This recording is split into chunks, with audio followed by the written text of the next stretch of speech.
All right. So, with the permission of the dignitaries present on behalf of the college, I would like to take your permission, ma'am. Can we commence the webinar? Thank you so much for each and every person who is here. Once again, a very good morning. This is Aura Gabriel. I'm a student of MSW Second Sem, and with me is the convener of this webinar and Women Development Cell in charge, Ms. Sandhya Fatim ma'am, as well as we have the coordinator for this webinar, Dr. Shilpa Puranik ma'am, and we are expecting the director and chairman of this webinar for now, that is Mr. Naresh Dhurve sir. I would like to also welcome a very dear and respectful guest over here, Mrs. Sarita Chaurasia ma'am. Ma'am, it's a very big honor to have you over here on our platform amidst such times, such online times. I agree that this was not supposed to be this way. We would have really loved your presence over here. That would have enlightened the whole aura of the college. But let's make the best out of what we have right now. And to acknowledge, I would also like to thank the organizing team over here for their presence over here and their support. Uh, what I would like to start this webinar is with that one thought when we talk about social entrepreneurship. Social entrepreneurship has it has a very big spectrum of definitions for people even in the sector and even outside the sector. The word entrepreneurship stands for a lot of different things, but mainly operational definition what we see is something that's very bookish. So this webinar, let's come across, like the information that the students are going to come across is a part where they are going to identify and they're going to understand, evaluate the real spectrum of entrepreneurship. And as it is under Women Development Cell, this webinar will have a very empowering touch to it. A touch that most of me as a student of this college, I have seen a lot of strong women personality. Uh, our resource person, our guest for this webinar, I have seen her since childhood, and I have, let's say, just looked upon to her strong personality. And I must say that I've been pretty blessed in the journey of my career, the journey where I've started choosing my career or my path of interest. I've always seen women role models coming ahead, coming up with ideas, with those guts that are needed, and the intellect that is needed for the field. The very needed and the criterion. What can I call that? In simple words, if I would like to tell, they are the definition of a strong entrepreneur. Okay, and from such people,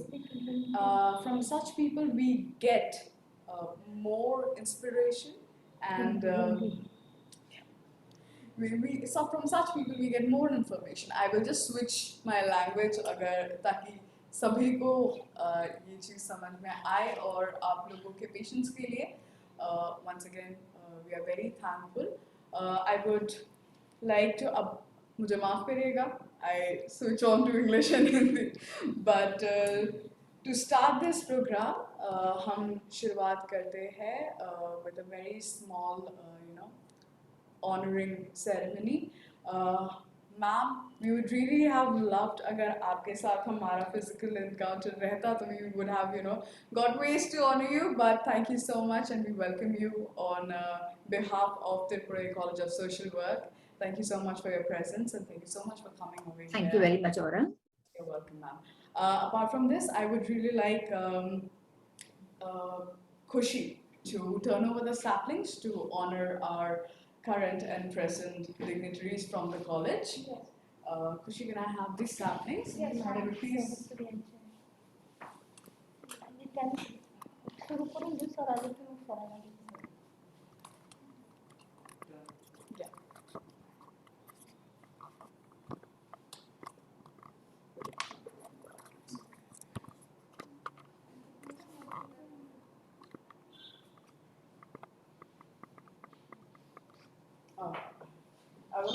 call upon Sandhya ma'am to just yes. Dinesh, right here.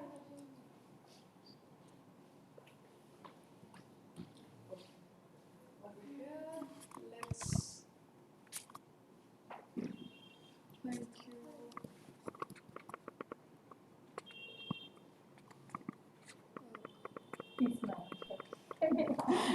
So, thank you so much, ma'am, Thank for you. welcoming the convener of the program, Ms. Sandhya Patil, ma'am, and also a very respected and a very dear teacher of Tirupuri College of Social Work. I have the coordinator, Kushi. I have the coordinator for this program, Dr. Shilpa Baranik, ma'am. Thank you so much for your presence, ma'am. It's an honor to have you. Another very respectful professor from our college. And we are missing on to Kushi Bida. हमारे पास अब समय थोड़ा सा बहुत थोड़ा नहीं काफ़ी जल्दी निकलता है इन दौरान तो ज़्यादा लेट ना करते हुए ज़्यादा डिले ना करते हुए हम इस वेबिनार को आगे बढ़ाते हैं और it is once again an honor to introduce you Sarita ma'am, Sarita Chaurasia ma'am. I have seen her since I was a young teenager or a child. I would like to tell something about her, which is on a very personal level that she has.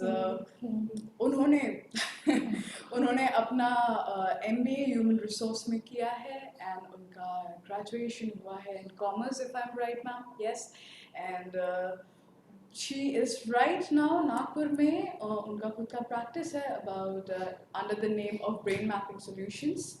जो काफ़ी like brain analysis and intellect analysis पर एक काफ़ी अच्छी and काफ़ी spectrumed technology है. It is a very depth study and एक analysis है. मैम का contribution अलग अलग NGOs में रह चुका है. Mrs. Chaurasia has also been a part of different clubs, whether it is Ladies Club or whether it is like child camps, and she has a spectrum of contribution that she has given to the sector. इसके अलावा she has also got her diploma. She has got numbers of diploma in business analysis, and she, most of all, the person that I really adore and am inspired by is that she is a counselor and she is a career guidance counselor and a parenting coach. तो आपके पास ये बहुत बढ़िया मौका है TCSW का जो हमारे पास करंटली हमारे पास जो क्राउड है कि आपके करियर रिलेटेड जो व्यथाएं जो कनंड्रम जो कंफ्यूजन्स है आपके आप सभी मैम के सामने क्वेश्चन एंड आंसर राउंड में बिल्कुल रख सकते हैं एंड हम आपके लिए एक आपके पास एडिशनल आज एक नॉलेज मिलेगा by the end of the webinar तो उसके लिए आप रुके रहे Sarita ma'am once again welcome and I hand it over to you आपको होस्ट बनाया जाएगा ma'am so that you can share your screen जब मैम होस्ट रहेंगे I would really like and this would be my earnest please from the college students that let's keep the decorum आप अपने videos and अपने mics अगर of consciously एक बार check करिए कि आपका वीडियोज़ और माइक ऑफ है for the repetition that we need to keep. Thank you so much, ma'am. Dinesh bhai, can we please make ma'am the host now? So before that, introduction. Oh yes. For a second. I'm very sorry for the little itsy bitsy cut off that I've made. I would really like to call upon Ms. Sandhya Patil ma'am for her introductory remark and for her 2 cents. Thank you so much, Aura. Very good afternoon to all of you and welcome ma'am in Tirupuri College of Social Work. I will speak in Hindi because हमारे college में Hindi Marathi and English ये तीनों languages के students हैं so that मैं जो है मैं हिंदी में बात करूँगी आपके सामने त्रिपुरी समाज कार्य महाविद्यालय के द्वारा वुमेन डेवलपमेंट सेल महिला विकास केंद्र की ओर से आज का जो कार्यक्रम आयोजित किया गया है women in social entrepreneurship skill sets and work environment इस कार्यक्रम के अध्यक्ष हमारे साथ डॉक्टर नरेश दुर्वे सर जुड़ने वाले हैं he is right now busy in some other important work he will be coming so आज के कार्यक्रम के अध्यक्ष आदरणीय Naresh Durve sir women development cell की डॉक्टर शिल्पा पुरानिक मैम, इस प्रोग्राम की students organiser miss Aura Gabriel from MSW second semester and खुशी Nandvanshi from BSW second semester. और मेरे सभी शिक्षक और शिक्षकेतर कर्मचारी और विद्यार्थी मित्रों, आज का जो यह कार्यक्रम है, इस कार्यक्रम की विशेषता यह है, जैसे आप जानते ही हो कि वुमेन डेवलपमेंट सेल जो है ये वुमेन से रिलेटेड इश्यूज के ऊपर हमेशा ही हम लोग कॉलेज लेवल पर हो, स्टेट लेवल पर हो, नेशनल लेवल पर हो, विभिन्न कार्यक्रमों का हम लोग ऑर्गेनाइज करते ही है. But the specialty of this program is completely organized by our students. जो हमारे SRC के बॉडी में लेडी रिप्रेजेंटेटिव होते हैं, स्टूडेंट रिप्रेजेंटेटिव काउंसिल में, जो हमारे LR है, लेडी रिप्रेजेंटेटिव है Aura and Khushi, they are from MSW and BSW, UGLR and PGLR. So दोनों ने ही सोच के और आज के ज़रूरत को ध्यान में रखते हुए आज के इस प्रोग्राम का आयोजन जो है वो यहाँ पर किया गया है. तो इसलिए भी बहुत खुशी है कि स्टूडेंट जानते हैं कि अभी के सिचुएशन में या फिर यहाँ हमारे कॉलेज में जो स्टूडेंट्स हैं सभी MSW और BSW करने वाले स्टूडेंट्स हैं. तो इन स्टूडेंट्स को फील्ड में जाने के बाद कौन कौन सी चीज़ों की ज़रूरत पड़ सकती है, while working with the people या फिर वुमेन के साथ काम करते समय क्या क्या ज़रूरतें हो सकती है, या फिर वुमेन एंटरप्रेनर हम जिसको बोलते हैं, तो उसके लिए कौन कौन सी बातों का नॉलेज भी as a student social worker करके होना हमको ज़रूरी है. तो ये सारी बातों को ध्यान में रखते हुए इतनी अच्छी तरीके से, इवन दो कि आज के प्रोग्राम के रिसोर्स पर्सन भी स्टूडेंट्स ने फाइंड आउट किए हैं. So this is the speciality of Tirpude college of social work और यहाँ के स्टूडेंट्स की. So first of all I congratulate both of students, दोनों को मैं कॉन्ग्रेचुलेट करती हूँ कि उन्होंने इतना अच्छा मतलब यहाँ ऑर्गेनाइजेशन प्रोग्राम को ऑर्गेनाइज किया है. साथ ही साथ हम जब ये देखते हैं कि जैसे आप जब आपका फील्ड वर्क स्टार्ट करेंगे, उस फील्ड वर्क के दरमियान भी आज के इस इंफॉर्मेशन से आज सरिता चौरसिया मैडम हमारे साथ जुड़े हुए हैं. मैं मैडम को भी इस कार्यक्रम में वेलकम करती हूँ, उनका भी मैं यहाँ पर स्वागत करती हूँ कि उन्होंने वेरी शॉर्ट पीरियड में हमारे इनविटेशन को एक्सेप्ट किया एंड मैडम यहाँ पर आज आए और हमें आज इस इतने सुंदर इतने अच्छे विषय पर मार्गदर्शन करने वाले हैं. निश्चित तौर पर मुझे पता है आज के इस वेबिनार में से आप लोग एक बहुत अच्छा मैसेज लेके जाएंगे. साथ ही साथ जैसे अभी औरा ने कहा है कि मैडम करियर डेवलपमेंट या फिर करियर काउंसलर भी है, तो ये तो विषय आपके सामने आज का विषय तो है ही. साथ ही साथ आपको अगर आपके करियर से रिलेटेड कुछ क्वेश्चंस पूछने हैं तो प्लेटफॉर्म आपके लिए ओपन है. मैडम का सेशन होने के बाद हम लोग 15 मिनट्स आप सभी को क्वेश्चन आंसर्स के लिए रखने वाले हैं. तो वहाँ पर भी आप लोग आपके करियर से रिलेटेड या फिर आपको जो कुछ भी प्रॉब्लम्स होंगे तो उससे रिलेटेड आप क्वेश्चंस भी पूछ सकते हैं. मैडम मैं आपका एक बार फिर से सरिता चौरसिया मैडम, आपका फिर से मैं एक बार यहाँ पर हमारे तिरपुरे कॉलेज के परिवार में स्वागत करती हूँ. उसके साथ साथ समय पर क्यों ना हो, हमारे आज के जो अध्यक्ष हैं डॉक्टर आदरणीय श्री नरेश दुर्वे सर, इनका भी मैं धन्यवाद देती हूँ. एक्चुअली ये इंट्रोडक्टरी रिमार्क है, लेकिन मुझे बोलना यहाँ पर ऐसे लग रहा है कि बोलना चाहिए करके, क्योंकि समय पर उन्होंने हमें एज ए चेयरमैन करके हमने उनको जो इनविटेशन के लिए हमने उनको इनविटेशन दिया, उन्होंने समय पर वो इनविटेशन एक्सेप्ट किया. उसके लिए मैं उनको भी धन्यवाद देती हूँ. मैं ज़्यादा समय नहीं लूँगी क्योंकि अभी टाइम है आदरणीय श्रीमती सरिता चौरसिया मैडम को सुनने का. तो मैं मेरे वर्ड्स यहाँ पर ख़त्म करती हूँ. एक बार फिर से सभी को शुभेच्छा देती हूँ और मेरे वाणी को यहाँ पर मैं विराम देती हूँ. Thank you. Thank you so much, ma'am. Thank you so much for your insightful words over here. And ज़्यादा डिले ना करते हुए, ज़्यादा लेट ना करते हुए हम प्रोग्राम के साथ आगे बढ़ते हैं ma'am, with your permission. Thank you so much. And Sarita ma'am, over to you. Thank you very much, Aura. First of all, I would like to thank all the dignitaries, all the office bearers of Tirupure Social Work College, and all my dear participants. Century कर लिया है सारे participants में, exactly 100 हैं और बहुत खुशी हो रही है कि आपके कॉलेज ने पैंडेमिक के दौरान भी इतना अच्छा एक इवेंट का आयोजन किया है. I'll try to speak maximum in Hindi itself. और आयोजन किया है, और जो एक न्यू नॉर्मल है, बन गया है कि सारे अच्छे अच्छे कार्यक्रम आजकल ऑनलाइन ही हो रहे हैं। तो जो आज का विषय है विमेन इन सोशल एंटरप्रेन्योरशिप, उनके जो चैलेंजेस हैं, उनके जो स्किल सेट्स रिक्वायर्ड हैं, ये सारी चीजों पे हम फोकस करेंगे। और मैं पुनः सभी का स्वागत करते हुए कार्यक्रम को आगे बढ़ाने की आज्ञा लेती हूँ आप लोगों से। प्लीज मुझे को होस्ट बना दीजिए, because so that I can share my screen. Sure, ma'am, sure.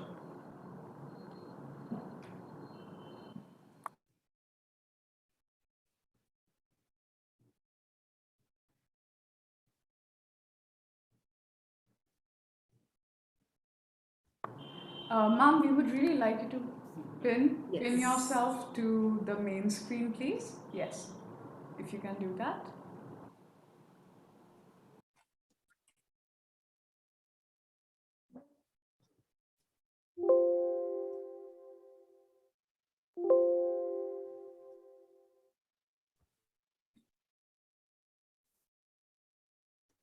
Just tell me, am I audible to everybody? Yes, ma'am, positive. Okay. As you can see on my screen, it's a warm welcome to all of you all to this empowering session of Women in Social Entrepreneurship. By the end of this program, today we'll be able to understand, follow, and perhaps implement many things, inclusive of what is social entrepreneurship and what's the role of women in social entrepreneurship. What are the challenges they face? What are the advantages? What are disadvantages? And along with that, what are the skill sets required to be a good female social entrepreneur? Along with that, we'll have lots and lots of examples on social entrepreneurship in the rural area of India. Sorry, English, Hindi में बोलती हूँ. और जो शहरों में है, जो गांव में है, और जो परेशानियां जो होती हैं, मैं आप लोगों को बता दूं, वो सिर्फ हमारे देश में नहीं है, परेशानियां हैं ग्लोबल तरीके से। तो इस जो परेशानियों का सामना कैसे फेस करते हैं और उसके अगेंस्ट में कैसे खड़े रहते हैं, तो इंटरनेशनली भी कुछ एग्जांपल्स और मैं स्टोरीज आप लोगों को बताऊंगी। शुरू करते हैं, और शुरू में करूंगी एक वीडियो से।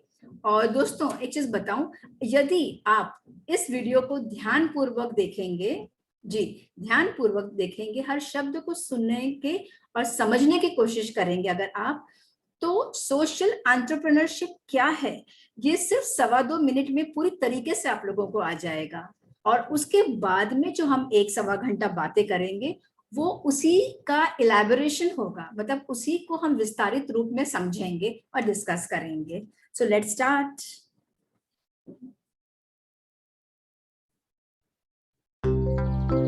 Mervyn is a young entrepreneur who knows how to get things done. He inherited Marge, a cow that his grandpa always said was one very smart and special cow. Marge loves Mervyn very much and gives him lots of milk from which he makes delicious cheese. Everyone loves Mervyn's cheese and his business is going well. However, Mervyn is not happy. Over the years, he has noticed his country becoming more and more impoverished. Unemployment is high and everybody is leaving in pursuit of a better future. Seeing Mervyn so sad, Marge decides it's time to help him and his country. She reveals to him the concept of social entrepreneurship. It's like any other entrepreneurship where your product is placed on the market and profit is generated. However, the profit is not used exclusively to enlarge the wealth of the business's owner, but instead is reinvested in order to increase the quality of life and well-being of the entire community. Business success is also measured in terms of positive social and ecological impact. Suddenly, everything was clear to Mervyn and he became a social entrepreneur. With his newly found business management knowledge, he is now able to successfully balance economic, social, and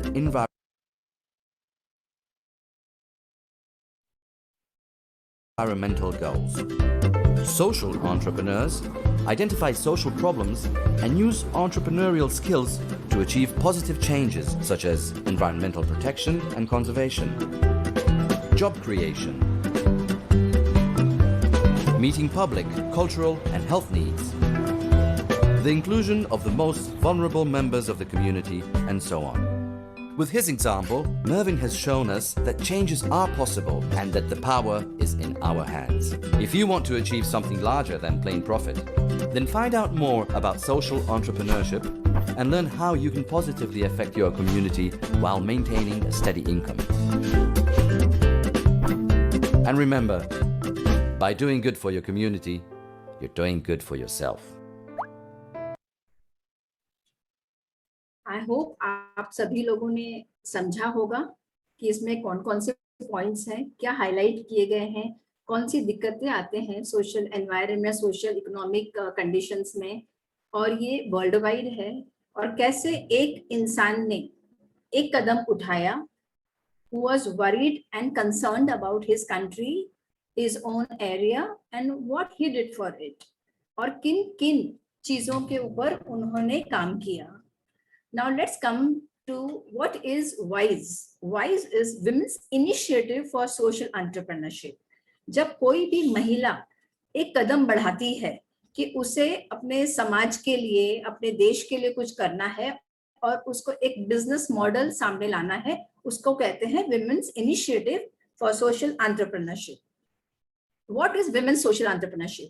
जैसे कि कोई भी mail हो, कोई भी पुरुष जो business में आते हैं, उसी प्रकार महिलाओं का भी है, लेकिन उनका जो मेन मकसद होता है सोसाइटी के बेनिफिट के लिए. They are innovators that bring about social changes, कि कोई भी समाज का एक सकारात्मक बदलाव लाने के लिए वो काम करते हैं, जिसमें फ्रेंडली एनवायरनमेंट जो एम्प्लॉयमेंट के लिए होता है वो करते हैं, और वो एनकरेज करते हैं, प्रोत्साहन देते हैं ज्यादा से ज्यादा महिलाएं इसमें इन्वॉल्व हों और उसमें डिसीजन मेकिंग में भी महिलाओं की तादाद बढ़े. और जो भी है वो लोग काम करते हैं वो सोशल बिजनेस होता है, हर वो काम जिसका असर सोसाइटी में एक अच्छे पॉजिटिव बदलाव के लिए हो, और फीमेल लीडरशिप को बढ़ावा देते हैं, और increase in female participation in the social economy, कि जितना भी हमें एक सरप्लस लाना है, बिजनेस में मेहनत करना है, उसमें हमारी इकोनॉमी में बढ़त हो, और खासकर सोशल इकोनॉमी में. सोशल एंटरप्रेन्योरशिप को अगर हम डिफाइन करते हैं तो वो एक ऐसा बिजनेस मॉडल है जिसमें स्पेसिफिक सोशल ऑब्जेक्टिव्स है, जो लक्ष्य है उनका सोसाइटी का बेहतर कैसे बने हमारी सोसाइटी, वो एक लक्ष्य होता है, और प्राइमरी पर्पस उनका जो एक टारगेट वही होता है. Burning social. अब हम कुछ देखेंगे कि जो हमारी दुनिया में, हमारे देश में कुछ ज्वलंत समस्याएं क्या है जो सोसाइटी को लेके है और जो पर्यावरण को लेकर है. सारे के सारे को तो हम डिस्कस नहीं करेंगे, लेकिन थोड़ा सा प्रकाश ला देते हैं. एक है जो एक एनवायरनमेंट का जो एक ज्वलंत समस्या है, वो है ग्लोबल वार्मिंग, जिसकी वजह से क्लाइमेट चेंज होता जा रहा है. डिफॉरेस्टेशन, जिसकी वजह से बाढ़ भी आ रही, बहुत सारी जो आपदा एक आ रही है, नैसर्गिक आपदा, वो सब है because of global warming, climate change and deforestation. एक बहुत ही घिनौना कहना चाहिए जो है रेशियल इनइक्वालिटी, कि जिसमें फॉरेन कंट्रीज में होता है कि the whites and the blacks, जो गोरे लोग होते हैं, जो काले लोग होते हैं, तो चमड़ी का रंग देख के जो रेशियल डिस्क्रिमिनेशन होता है, भेदभाव होता है, वो भी एक ज्वलंत समस्या है. फिर जेंडर इनइक्वालिटी, वो भी एक है जो हमारे देश में भी हम देखते हैं. फॉरेन कंट्रीज में थोड़ा कम है, लेकिन भारतवर्ष में बहुत ज्यादा है कि लड़के और लड़कियों में भी भेदभाव होता है. अनएम्प्लॉयमेंट, लोगों के पास कभी कभी क्वालिफाइड होके भी जॉब्स नहीं है, काम धंधा नहीं है, वो भी एक समस्या है. गरीबी, जो मैं कहती हूँ कि गरीबी और एक पॉपुलेशन, ये दो चीज ऐसी बड़ी समस्या है कि जिसकी वजह से सारी की सारी समस्या और एक विशाल रूप धारण करती है. फिर एक नेक्स्ट है करप्शन. करप्शन जो है आज हमारे देश में रग रग में, हर कोने में, हर एक सेक्टर में घुस चुका है. ऑफ कोर्स करप्शन भी वर्ल्ड वाइड है, लेकिन जब करप्शन के टॉप में जो कंट्रीज आती हैं जिसमें सबसे ज्यादा करप्शन है, उसमें हमारे अनफॉर्चुनेटली हमारे देश का भी नाम है. नेक्स्ट है हेल्थ केयर एंड सैनिटेशन. ये एक सुनने में छोटी समस्या लगती होगी, लेकिन ये बहुत ही गहरी समस्या है जो हमारे देश में बहुत ज्यादा है। फिर अनपढ़ जो लोग हैं, इलिटरेसी, एजुकेशन नहीं है, और फिर पोल्यूशन का और इलिटरेसी, ये भी हर जगह पूरे हमारे देश में घुसा है। तो ये जो है ज्वलन समस्या है। लेकिन इस समस्या के लिए हमारे जो एंटरप्रेन्योर्स क्या कर रहे हैं, जो सोशल एंटरप्रेन्योर्स हैं, सोशल समस्या लेके जो जिसका निदान करते हैं, सॉल्यूशंस फाइंड आउट करते हैं, वो लोग क्या कर रहे हैं इस विषय में। उनका जो मेन टारगेट होता है, सोशल जो एंटरप्रेन्योर हैं, उनका होता है कि जितना भी हमें एक बदलाव लेकर आना है हमारे समाज में, वो वाइड स्प्रेड तरीके से इम्प्रूवमेंट उसमें लेकर आना है, और जो भी उनके तरीके रहते हैं उसको इम्प्लीमेंट करना है ताकि समाज में एक सकारात्मक बदलाव आए। उनकी जो सोशल रिस्पॉन्सिबिलिटी है कि जैसे कि बड़े बड़े हमारे जो कॉर्पोरेट्स वगैरह रहते हैं, उनका कैसे रहता है कि जब बिजनेस करते हैं तो जो मुनाफा उसका होता है वो लोग उसको प्रॉफिट कहते हैं। लेकिन जब सोशल एंटरप्रेन्योर होते हैं, वो भी मुनाफा करते हैं, लेकिन उसके मुनाफे को वो प्रॉफिट नहीं बोलते, उसको सरप्लस कहा जाता है। और उनका जो भी सरप्लस होता है वो शेयर होल्डर्स को नहीं दिया जाता है, वो फिर से उसी में सोशल वर्क के काम में डाला जाता है। जैसे मैंने कहा कि जो सरप्लस है वो सोशल फंड प्रोग्राम में ही फिर से डाला जाता है। और एक फर्क हम देखेंगे कि एक सोशल एंटरप्रेन्योर होता है और सोशल के अलावा जो एक कमर्शियल एंटरप्रेन्योर होता है, उसमें मतलब प्रिंसिपल क्या फर्क होता है। जो एक सोशल एंटरप्रेन्योर होता है वो समाज में एक पॉजिटिव चेंज, बदलाव लाने की कोशिश करते हैं, और उनका मकसद वही होता है। बल्कि जो कॉर्पोरेट वाले रहते हैं उनको पर्सनल वेल्थ, एक निधि, पैसा, धन जमा करना उनका मकसद होता है। आगे बढ़ते हैं, उनका जो एक रहता है सोशल वैल्यूज, जो हमारे मूल्य रहते हैं, सामाजिक मूल्य, उसकी वृद्धि रहती है सोशल एंटरप्रेन्योर का जॉब। और कॉर्पोरेट एंटरप्रेन्योर रहते हैं वो इकोनॉमिक वैल्यू में ज्यादा बिलीव करते हैं। उसके अलावा जैसे कि कोई भी बचत अगर कोई भी सोशल बिजनेस में होती है तो वो उसका जो एक फिर से री इन्वेस्टमेंट होता है वो सोशल बेनिफिट में होता है in the long run and in the bigger picture. और कॉर्पोरेट एंटरप्रेन्योर का रहता है वो क्योंकि इकोनॉमिक सेंस होते हैं तो फिर से वो देश के लिए काम में आता है, वो पैसा वो उनके जो प्रोमोटर्स के काम में आता है, and in the way of share holders को जो बेनिफिट दी जाती है उस हिसाब से उसी पैसे का they try to distribute in that fashion। इसके बाद में हम चलते हैं कि जो एक ग्राउंड रियलिटी क्या है इंडियन विमेन की, वो लोगों को क्यों बनना चाहिए सोशल एंटरप्रेन्योर, कि कौन कौन से इनके दिक्कतें आ रही हैं, वो हम थोड़ा सा डिस्कस करते हैं।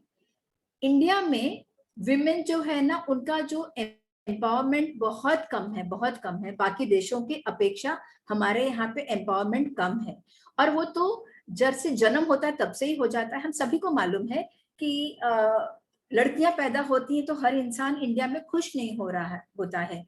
रूरल एरिया में इसका ज्यादा है। ये नहीं कहती हूँ कि अर्बन शहरों में नहीं है, शहरों में भी है, लेकिन गांव देहातों में इसका चलन बहुत ज्यादा है। यूनिसेफ जो है उन्होंने ये बताया कि 500 लाख यानी 50 मिलियन फीमेल्स को दे हैव बीन कल्ड, यानी चुन चुन के उनको मारा गया है। और ये बताया गया है कि बच्चे गायब हो गए हैं, वो लोग मिसिंग हैं। तो ये एक दरिंदगी हमारे समाज में आज है, जो एक बोलते ना, ये भी ज्वलन समस्या तो है ही है।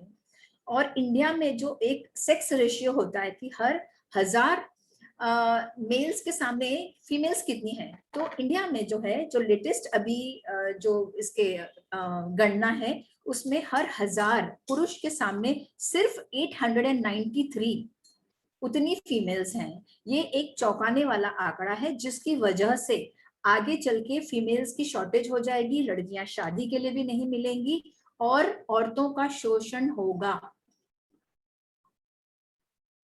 उसके बाद में हम देखते हैं कि जब प्यूबर्टी आती है बच्चे में, यानी जब कोई भी लड़की 12-13 साल की होती है, जब वो पीरियड्स में आने लग जाती है, तब ये पाया गया है कि बहुत सारी फीमेल जो बच्चियां हैं वो स्कूल छोड़ देती हैं। इसकी वजह क्या है दोस्तों? इसकी वजह ये है कि प्रॉपर सैनिटेशन नहीं है, रनिंग वाटर नहीं है स्कूल्स में, उनको अगर कुछ परेशानी हो तो वो क्या करेंगी, तो शर्म की वजह से वो लोग स्कूल ही छोड़ देती हैं। हम लोग सब लोग आज शहरों में, हमें ऐसा लगता है कि क्या ऐसा भी होता है? जी दोस्तों, ऐसा भी होता है। महिलाएं आज हमारे समाज की, they are not safe on the streets. High rate of rapes हो रहे हैं, सेक्सुअल असॉल्ट हो रहा है, पता है डोमेस्टिक वायलेंस भी हो रहा है। और ये फिर से सिर्फ रूरल एरिया में नहीं हो रहा, ये बड़े बड़े शहरों में भी हो। आपको पता है अबाउट मैरिटल रेप्स? हमने जो सड़क चलते लड़की कोई मिल जाए, कहीं इसको कोने कोपड़े में ले जाए और उसके साथ में रेप हो जाता है। लेकिन मैरिटल रेप भी एक बहुत ही बड़ी समस्या है जो उजागर नहीं होती है। उसके लिए एक कानून अभी तक पास नहीं हुआ है, ये सब जिक्र हो रहा है सिर्फ। और जब कानून पास होगा, जब औरतें इसकी कंप्लेन करने लगेगी, तब शायद माय फ्रेंड्स सिनेरियो कुछ अलग हो। आज घर में भी औरतें रेप की जाती हैं, न सिर्फ उनके हस्बैंड से, sorry to tell reality that fathers in law, brothers in law, husband के दोस्त वो भी करते हैं, मगर कभी कभी वो बोल नहीं पाती है। एक मैं किस्सा आपको सुनाती हूँ कि एक लड़की जिसकी शादी हुई थी एक IAS ऑफिसर से, she was just 18 years old, ये सही किस्सा है। And she went for a rude shock of her life when she realized that a husband, जिसको वो समझ रही थी कि IAS ऑफिसर है, बहुत नेक इंसान हो, he was none other than just a क्या savage, एक दरिंदगी करने वाला वो आदमी था। She was tortured every night। जब उसके सहन बाहर हो गया 2 महीने बाद, जब वो पुलिस में कंप्लेन करने गई, तो उसको पुलिस ऑफिसर्स ने ये कहा, आपकी हिम्मत की दाद देनी चाहिए कि आप कंप्लेन करने आई हैं, और पता है अच्छा है कि वो आपसे कर रहा है, अच्छा है कि किसी प्रोस्टिट्यूट। आज हमारे देश में पुलिस वाले जो हमारे रक्षक हैं, वो हमारे सामने ऐसा जवाब देते हैं। उसके बाद में हम देखते हैं कि एक और जो सिनेरियो है वो है जेंडर डिस्क्रिमिनेशन का। लड़का पैदा होता है, खुशी होती है, लड़की पैदा होती है, तो है इसका, हम औरतें हैं, हमारे में दम नहीं है कि हम इसके खिलाफ आवाज उठाएं।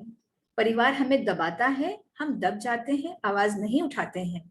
और कुछ गरीबी है, कुछ फैसिलिटीज नहीं होती है, और कुछ डाउरी सिस्टम होता है, जिसकी वजह से आज भी लड़की पैदा होती है तो दुख होता है इंसान में। ये कुछ जो है रियल सिनेरियो मैं बता रही हूँ।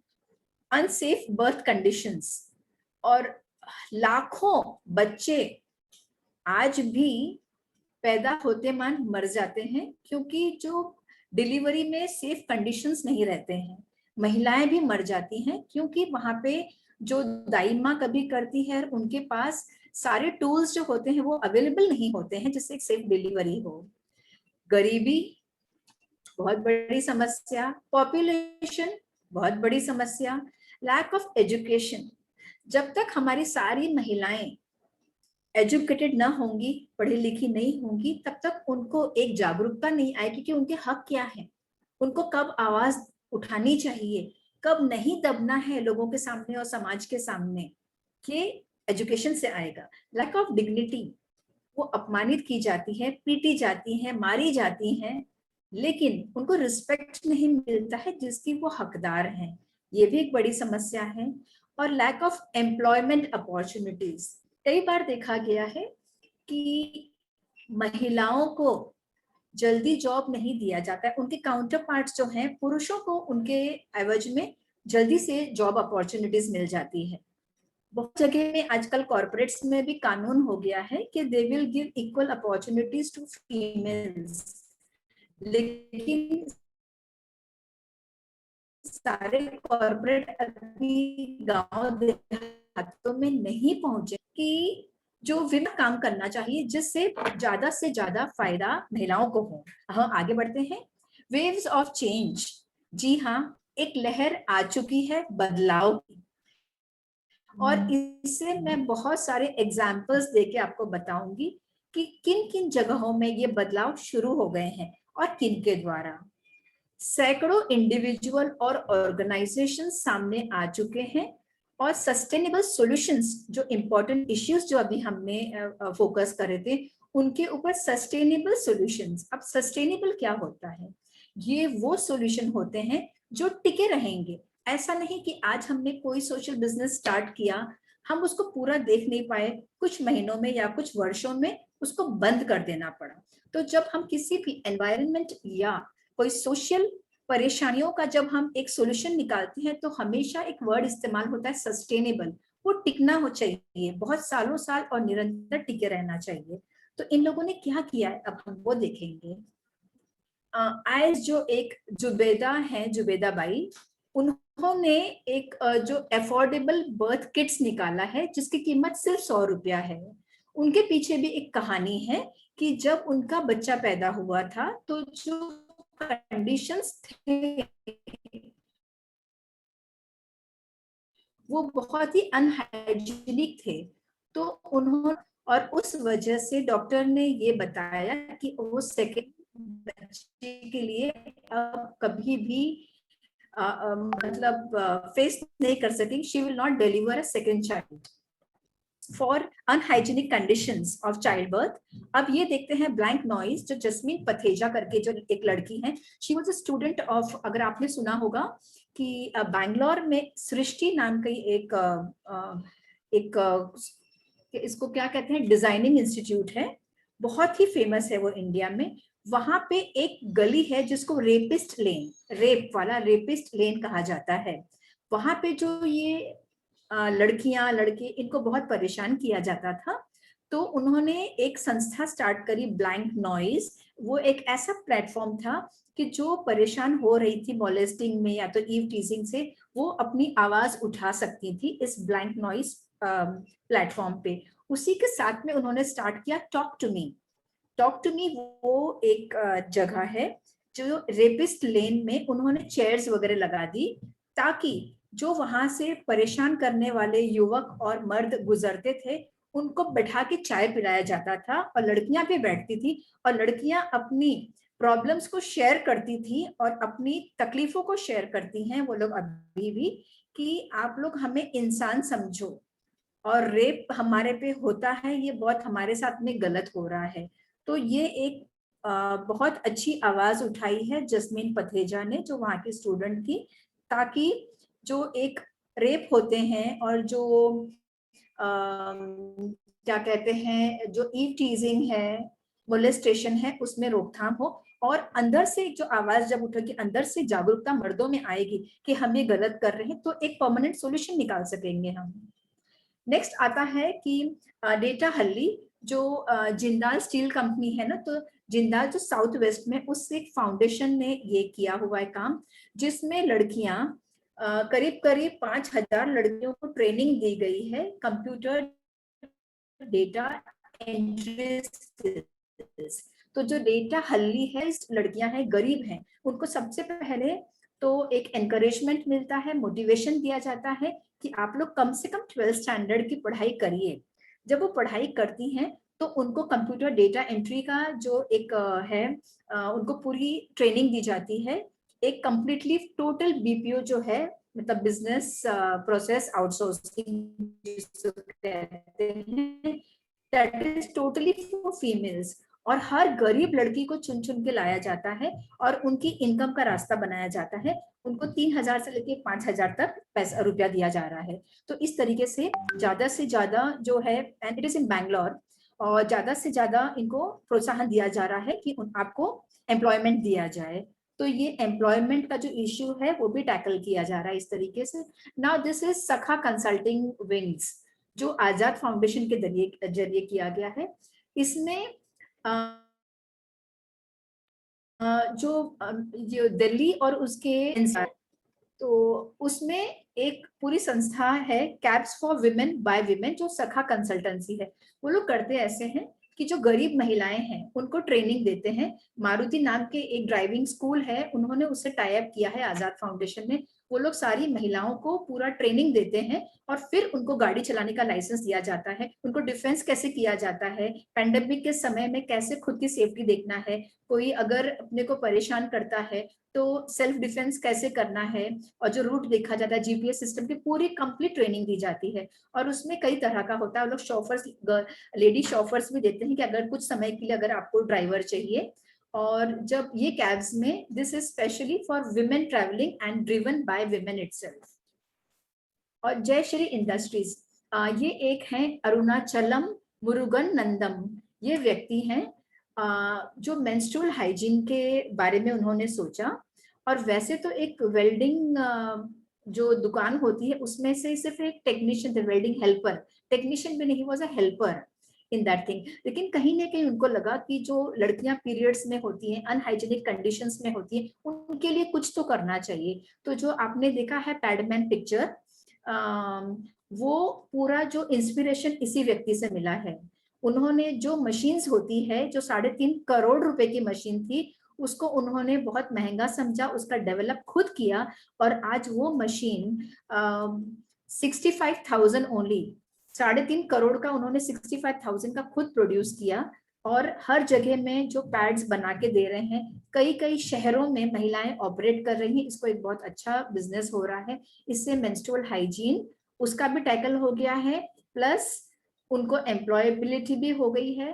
प्लस ये जो मशीन है आजकल बहुत सारे कंट्रीज में एक्सपोर्ट भी करने लगे हैं। रिवाइवल स्टार जो हरमीत, नीतू सिद्धू और एलिसन टेलर, इन लोगों ने क्या किया है, शी इज अ फॉरेनर और जो हरमीत है वो इंडियन है। इन लोग ने साथ में मिलके कि अपना जो पॉपुलेशन बहुत बड़ा है रूरल एरियाज में, वहां पे बहुत अच्छे आर्टिसंस होते हैं। आर्टिसंस यानी जिनमें कलाकारी बहुत अच्छी होती है, तो उनके कला का उपयोग करते हुए इन्होंने कपड़े बनवाए, एथिकल चीजें बनवाई और साथ में मिलके बहुत सारे कंट्रीज में उन्होंने एक्सपोर्ट शुरू किया है। और जिसका एक बहुत बड़ा हिस्सा जो औरतें काम कर रही हैं, जो गरीबी रेखा के नीचे हैं, उनके ये जो उनका प्रॉफिट दिया जा रहा है। अब ग्रीन वे ग्रामीण इंफ्रा, नेहा जुनेजा और अंकित माथुर, उन्होंने एक जो स्टव निकाला है, तो उसमें जो एक स्मार्ट स्टव है जिसमें 65% कम फ्यूल लगता है और 80% उसमें कार्बन एमिशन कम होता है। तो जो पर्यावरण की समस्या है, जो कार्बन ज्यादा हो रही है, पर्यावरण ज्यादा बिगड़ रहा है, उसके लिए एक बहुत बड़ा ये से कॉस्ट भी कम है और हर एक गांव में ये लोग सप्लाई करते जा रहे हैं। मेड्स कंपनी, गौरी सिंह जो हैं, उन्होंने एक मेड रेवोल्यूशन ले आया है। तो जितनी औरतें मतलब जो पढ़ी लिखी नहीं थी, उनको उन्होंने ट्रेनिंग दिया है कि किचन में काम कैसे करना है, सफाई का काम कैसे करना है। और पूरी कंपनी में जो ये डोमेस्टिक हेल्पर्स हैं, जिनको हम नौकरानी बोलते हैं, लेकिन एक प्रॉपर तरीके से इनको डोमेस्टिक हेल्प बोलना चाहिए, तो उनका एक बहुत बड़ी कंपनी स्टार्ट करी है। और लागत उन्होंने अपनी करी, लेकिन शेयर होल्डर्स उसमें का उन्होंने यही मेड्स को बनाया है। तो इनका प्रॉपर स्क्रीनिंग होती है, पुलिस से वेरिफिकेशन होती है, और इनकी जो भी आमदनी होती है कंपनी में आती है और बराबर हिस्से में वो बढ़ती है। और जो लोग मतलब एम्प्लॉयमेंट देते हैं उनको, अगर वो मेड अच्छी नहीं लगी तो मतलब उनका पैसा वेस्ट नहीं होता है, तुरंत एक रिप्लेसमेंट हो जाती है।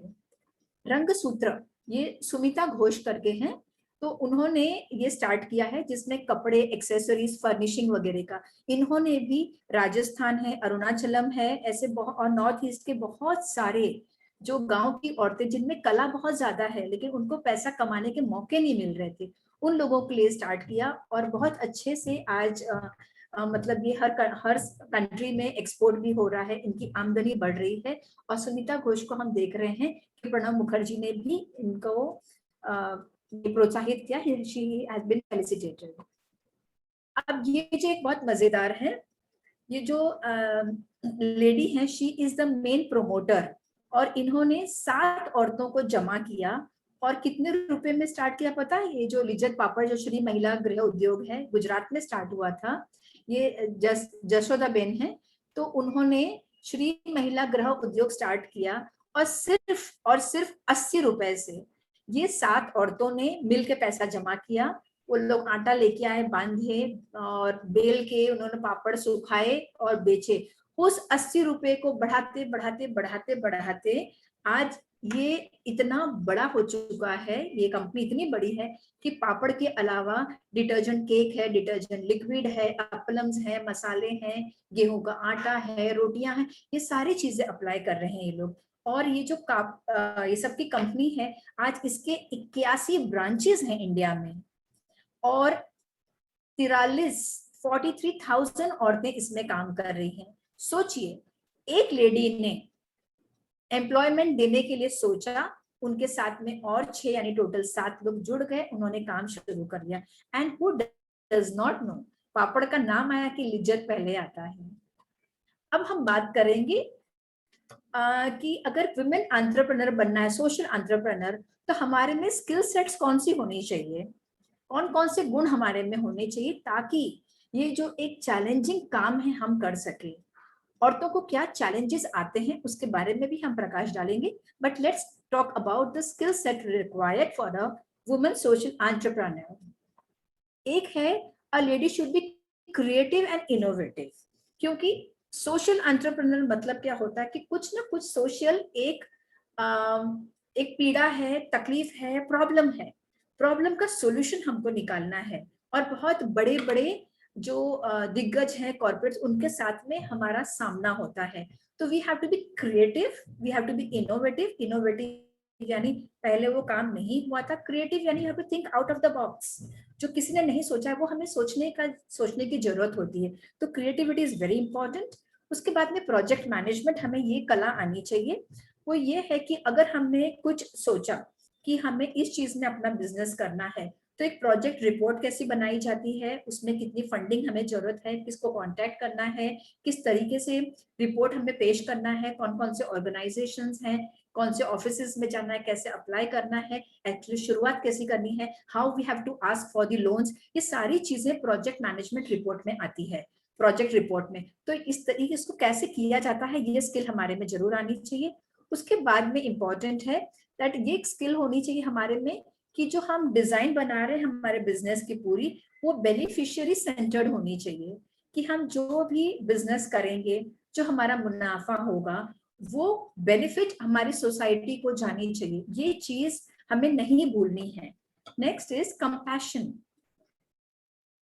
जब तक हमारे दिल में, हमारी आत्मा में दूसरों के लिए सद्भावना नहीं होगी, कंपैशन नहीं होगी, अच्छी फीलिंग्स नहीं होगी, हम उनका दर्द नहीं समझ पाएंगे, तो हम सोशल एंटरप्रेन्योरशिप में हम सक्सेसफुल नहीं होंगे।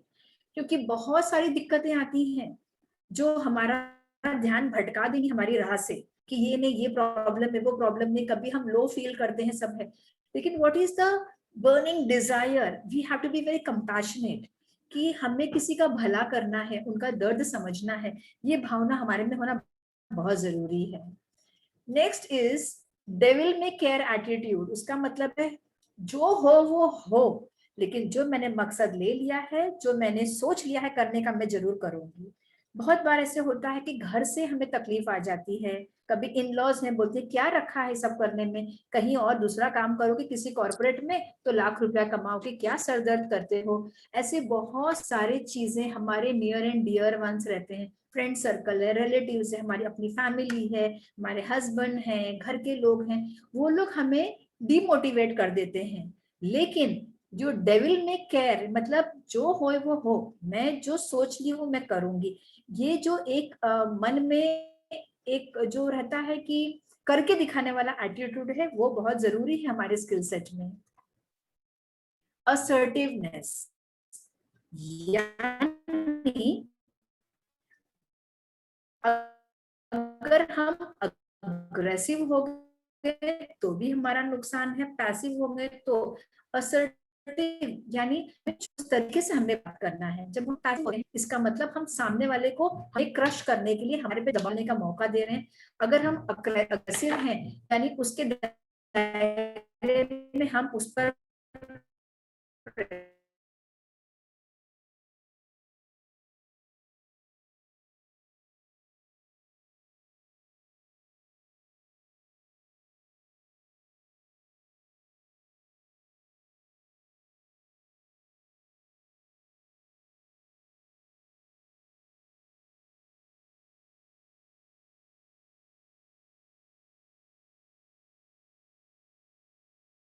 गया है, तो हमें ये देखना है कि पेशेंस बहुत जरूरी है सोशल एंटरप्रेन्योरशिप में, और है टाइमिंग ऑफ वर्क। कभी कभी हम इतना ज्यादा खो जाते हैं अपने काम में, क्योंकि एक है we are interested, we have a fire in the belly, कि पेट की आग है, हमें करके दिखाना है, करके दिखाना है। उस बीच में क्या होता है, हम टाइमिंग का सुध नहीं रहती है, और अगर हमारे में ये है तो हम अपने साथ वालों को भी बहुत लंबे समय तक काम लेते हैं। तो जो टाइमिंग ऑफ वर्क है प्रॉपरली डिफाइन होना चाहिए, ताकि हमारा एक प्रॉपर जो वर्क लाइफ बैलेंस भी हो। क्योंकि औरतों को डुअल रिस्पॉन्सिबिलिटी है, घर का भी देखना रहता है और वर्क प्लेस का भी देखना रहता है। घर में बच्चे हैं, पति है, घर का काम है, इन लॉज है, सोशल रिस्पॉन्सिबिलिटी होती है। तो अगर हम टाइमिंग के ऊपर ध्यान नहीं रखेंगे तो our things are going to go for a toss. Social media का हमें इस्तेमाल कैसे करना है ये बहुत जरूरी है, क्योंकि ये एक ऐसी चीज है जो बहुत कम पैसे में हमारा जो एक मार्केटिंग कर सकती है, हमारे चीजों को बहुत अच्छे तरीके से ब्रॉडकास्ट कर सकती है। इसमें बहुत ज्यादा फायदे होते हैं। तो हमारा एक skill set is very important, that we should be very well acquitted with the social media, acquainted, क्योंकि हमें ये आना ही चाहिए। आज के जमाने में सोशल मीडिया के बगैर नहीं चलता है as far as the business is concerned. Next is writing skills. It's very important कि अगर हम किसी को कम्युनिकेट कर रहे हैं, फिर हम ईमेल भेज रहे हैं, हम अगर लेटर भेज रहे हैं, कुछ ड्राफ्टिंग कर रहे हैं, तो हमारी राइटिंग स्किल्स बहुत अच्छी होनी चाहिए। आजकल आपने देखा होगा कि किसी को भी लंबा लंबा पढ़ने की बिल्कुल टाइम नहीं होता है, they just screen the emails. इसीलिए जब लिखते हैं तो शब्द बहुत सही होने चाहिए, कम शब्दों में हमारा प्रॉपर कम्युनिकेशन होना चाहिए। तो जैसे हम स्कूल में पता प्रेसी राइटिंग करते थे कि बहुत बड़े जो कॉम्प्रिहेंशन को छोटे से प्रेसी में यानी 1/3 करते थे, वैसे हमारे थॉट प्रोसेसेस जो रहते हैं वो हमारे राइटिंग स्किल्स में रिफ्लेक्ट होने चाहिए, और कम से कम शब्दों में प्रॉपर तरीके से लिखना चाहिए। फिर है नेटवर्किंग स्किल्स। ऑल्दो के पैंडेमिक में हमारा सारा के सारा नेटवर्किंग जो हो रहा है जूम वगैरह और ऐसे सब प्लेटफॉर्म से हो रहा है, लेकिन जब ये ठीक हो जाएगा तभी भी ऑफकोर्स हम जूम का इस्तेमाल तो करते ही रहेंगे, लेकिन जब भी पॉसिबल हो हमें अपने सोशल एंटरप्राइज को आगे बढ़ाने के लिए हमें फिजिकली भी जाना चाहिए। नेटवर्किंग स्किल्स होगा, ये हमारे इस प्लेटफॉर्म से भी होगा, but when you go and meet people, when you exchange your business cards, उस टाइम में एक रियल तरीके से हमारा नेटवर्किंग शुरू होता है। और सपोज अगर हम पार्टी में गए हैं, किसी बिजनेस मीट में गए, किसी कॉन्फ्रेंस में गए हैं, एक्सचेंज योर बिजनेस कार्ड, और जब हम वापस आते हैं उस मीटिंग से, उस कॉन्फ्रेंस से, तो we have to follow up. That is very important कि अगर हम फॉलो अप नहीं करेंगे, that person might forget you. एक छोटा सा ईमेल लिख दीजिए, एक फोन कर दीजिए, एक व्हाट्सएप पे मैसेज कर दीजिए कि it was very nice meeting you and will keep in touch, और उसके बाद में आपका जो ब्रांड है, आपका जो प्रोडक्ट, उसके बारे में उनको बताइए। Negotiation skills is very important. एक चीज पाया गया है कि जब सोशल एंटरप्रेन्योरशिप, सोशल बिजनेस होता है ना, तो लोग किचकिच बहुत करते हैं भावताओं में। जैसे सब्जी वगैरह खरीद रहे हैं तो औरतें बात करती ना, वैसे बड़े बड़े लोग, बड़े बड़े कंपनीज भी when you go and tell them कि हमारा ये प्रोडक्ट है, बहुत नेगोशिएशन करते हैं, बार्गेनिंग बहुत होती है। भले वो बड़े बड़े मॉल में जाएंगे, तो मॉल में जाएंगे वो लोग बार्गेनिंग नहीं करेंगे, but when it comes to any social enterprise they feel कि थोड़ा सा भाव कम कर दो, हम फिर ले लेंगे। तो we have to be very very smart as a social entrepreneur कि हमारा नेगोशिएशन स्किल्स बहुत इंपॉर्टेंट होना चाहिए। अगर नो है तो वो नो ही है, आप किसी के दबाव में मत आइए। You should know that you should have a fair price, और जब आपकी प्राइस है तो यू शुड नो कि आपको कितना डिस्काउंट देना है। उसके बियॉन्ड में अगर आता है तो ना भूलें आप कि आप एक जिम्मेदार व्यक्ति हैं, you are a woman social entrepreneur. आपका जो सरप्लस होगा, प्रॉफिट होगा, that has to be divided into the social beings. Okay, तो नेगोशिएशन स्किल्स बहुत इंपॉर्टेंट होनी चाहिए। आउटसोर्सिंग, आउटसोर्सिंग का मतलब है कि जो काम हमसे नहीं हो रहा है हम वो दूसरों से करवा रहे हैं। कभी कभी करना बहुत जरूरी हो जाता है, क्योंकि जब बिजनेस स्टार्ट होता है तो और जब वो फ्लरिश होने लग जाता है तो समय की कमी होती है, हमारे पास ऑर्डर्स आने लग जाते हैं, तो सारे काम हम नहीं कर पाएंगे। तो होता है कि भाई कुछ कुछ काम का कॉन्ट्रैक्ट इसको दे दो, कुछ उसको दे दो। तो उससे क्या रहता है कि समय पे ज्यादा लोग काम दे देते हैं, तो हमारी जो प्रोडक्ट की डिलीवरी टाइम पे होती है। लेकिन इसमें भी एक वार्निंग है कि आउटसोर्सिंग तभी करें जब आपका वो बिजनेस फ्लरिश होने लग जाए, बिकॉज हमें सेविंग्स करना बहुत जरूरी है, क्योंकि फंड्स की कमी हमेशा होती ही है सोशल एंटरप्राइजेस में। ये एक बहुत बड़ी इंपॉर्टेंट चीज है जो है फाइनेंशियल नॉलेज। आप कुछ भी आउटसोर्स कर दीजिए आपके सोशल बिजनेस में, लेकिन फाइनेंशियल नॉलेज, फाइनेंस के बारे में कभी भी आउटसोर्स मत करिए। That would be a danger signal. जब आप कोई भी एंटरप्राइज स्टार्ट करते हैं अपना, तो बजटिंग कैसी है, आपका जो एक कैश फ्लो होता है उसका मतलब है कि हमारे फंड्स कहाँ कहाँ से आए हैं और कहाँ कहाँ जा रहे हैं, फंड्स आए कहाँ इस्तेमाल हुए। तो ये सारी चीजें जो उसको कैश फ्लो बोलते हैं, हमारा जो प्रोडक्ट बनने वाला है उसका जो बजट क्या होगा, पैसा कहाँ से आ रहा है, फंड्स कितने हैं, कब कब कितना रुपया लगेगा, सेविंग कितनी हो रही है, हमारे खर्चे कितने हो रहे हैं, अगर हमको हमारा प्रॉफिट बनाना है तो खर्चे पे कंट्रोल करना है। तो ये जो पूरा फाइनेंशियल चीज है वो नॉलेज हमें होना बहुत जरूरी है। और अगर नहीं है, suppose if you are not from the commerce background, आप साइंस बैकग्राउंड के हैं, आप इंजीनियरिंग बैकग्राउंड के हैं, तो आजकल फ्री नॉलेज ऑन इंटरनेट हो रहा है, फाइनेंशियल नॉलेज बहुत दिए जा रहे हैं। जब से पैंडेमिक का हुआ है ना फ्रेंड्स, तब से फ्री चीजें इतनी ज्यादा मिलने लगी है पैंडेमिक में कि इंटरनेट पे आप सिर्फ आपको सही चीज सही तरीके से ढूंढने की जरूरत है और आपको बिल्कुल मिल जाता है। तो फाइनेंशियल नॉलेज होना बहुत जरूरी है। ये एक है कम्युनिकेशन स्किल्स। जो कम्युनिकेशन स्किल्स है उसमें राइटिंग स्किल्स आ जाता है, and how you listen and how friendly you are, और कितने ओपन माइंडेड से रहते हैं, और आप कौन से शब्दों का इस्तेमाल कर रहे हैं। और जो शब्दों से होता है सिर्फ वही कम्युनिकेशन नहीं होता, रिटर्न भी होता है। और एक बहुत इंपॉर्टेंट होता है वो जो बॉडी लैंग्वेज होता है, जिसको बोलते हैं नॉन वर्बल कम्युनिकेशन ऑल्सो। बहुत बार आप कैसे बैठे हैं, कैसी आपकी मुद्रा है, कैसे एक्सप्रेशन है, सामने वाला बिल्कुल पहचान जाता है। And if you have your positive communication skills, आपको आगे बढ़ने में, सफल होने में कोई नहीं रोक पाएगा। अब फ्रेंड्स हम आते हैं कि वर्क स्पेस एनवायरनमेंट, उसका मतलब क्या है, वो क्या होता है और वो क्यों इंपॉर्टेंट है।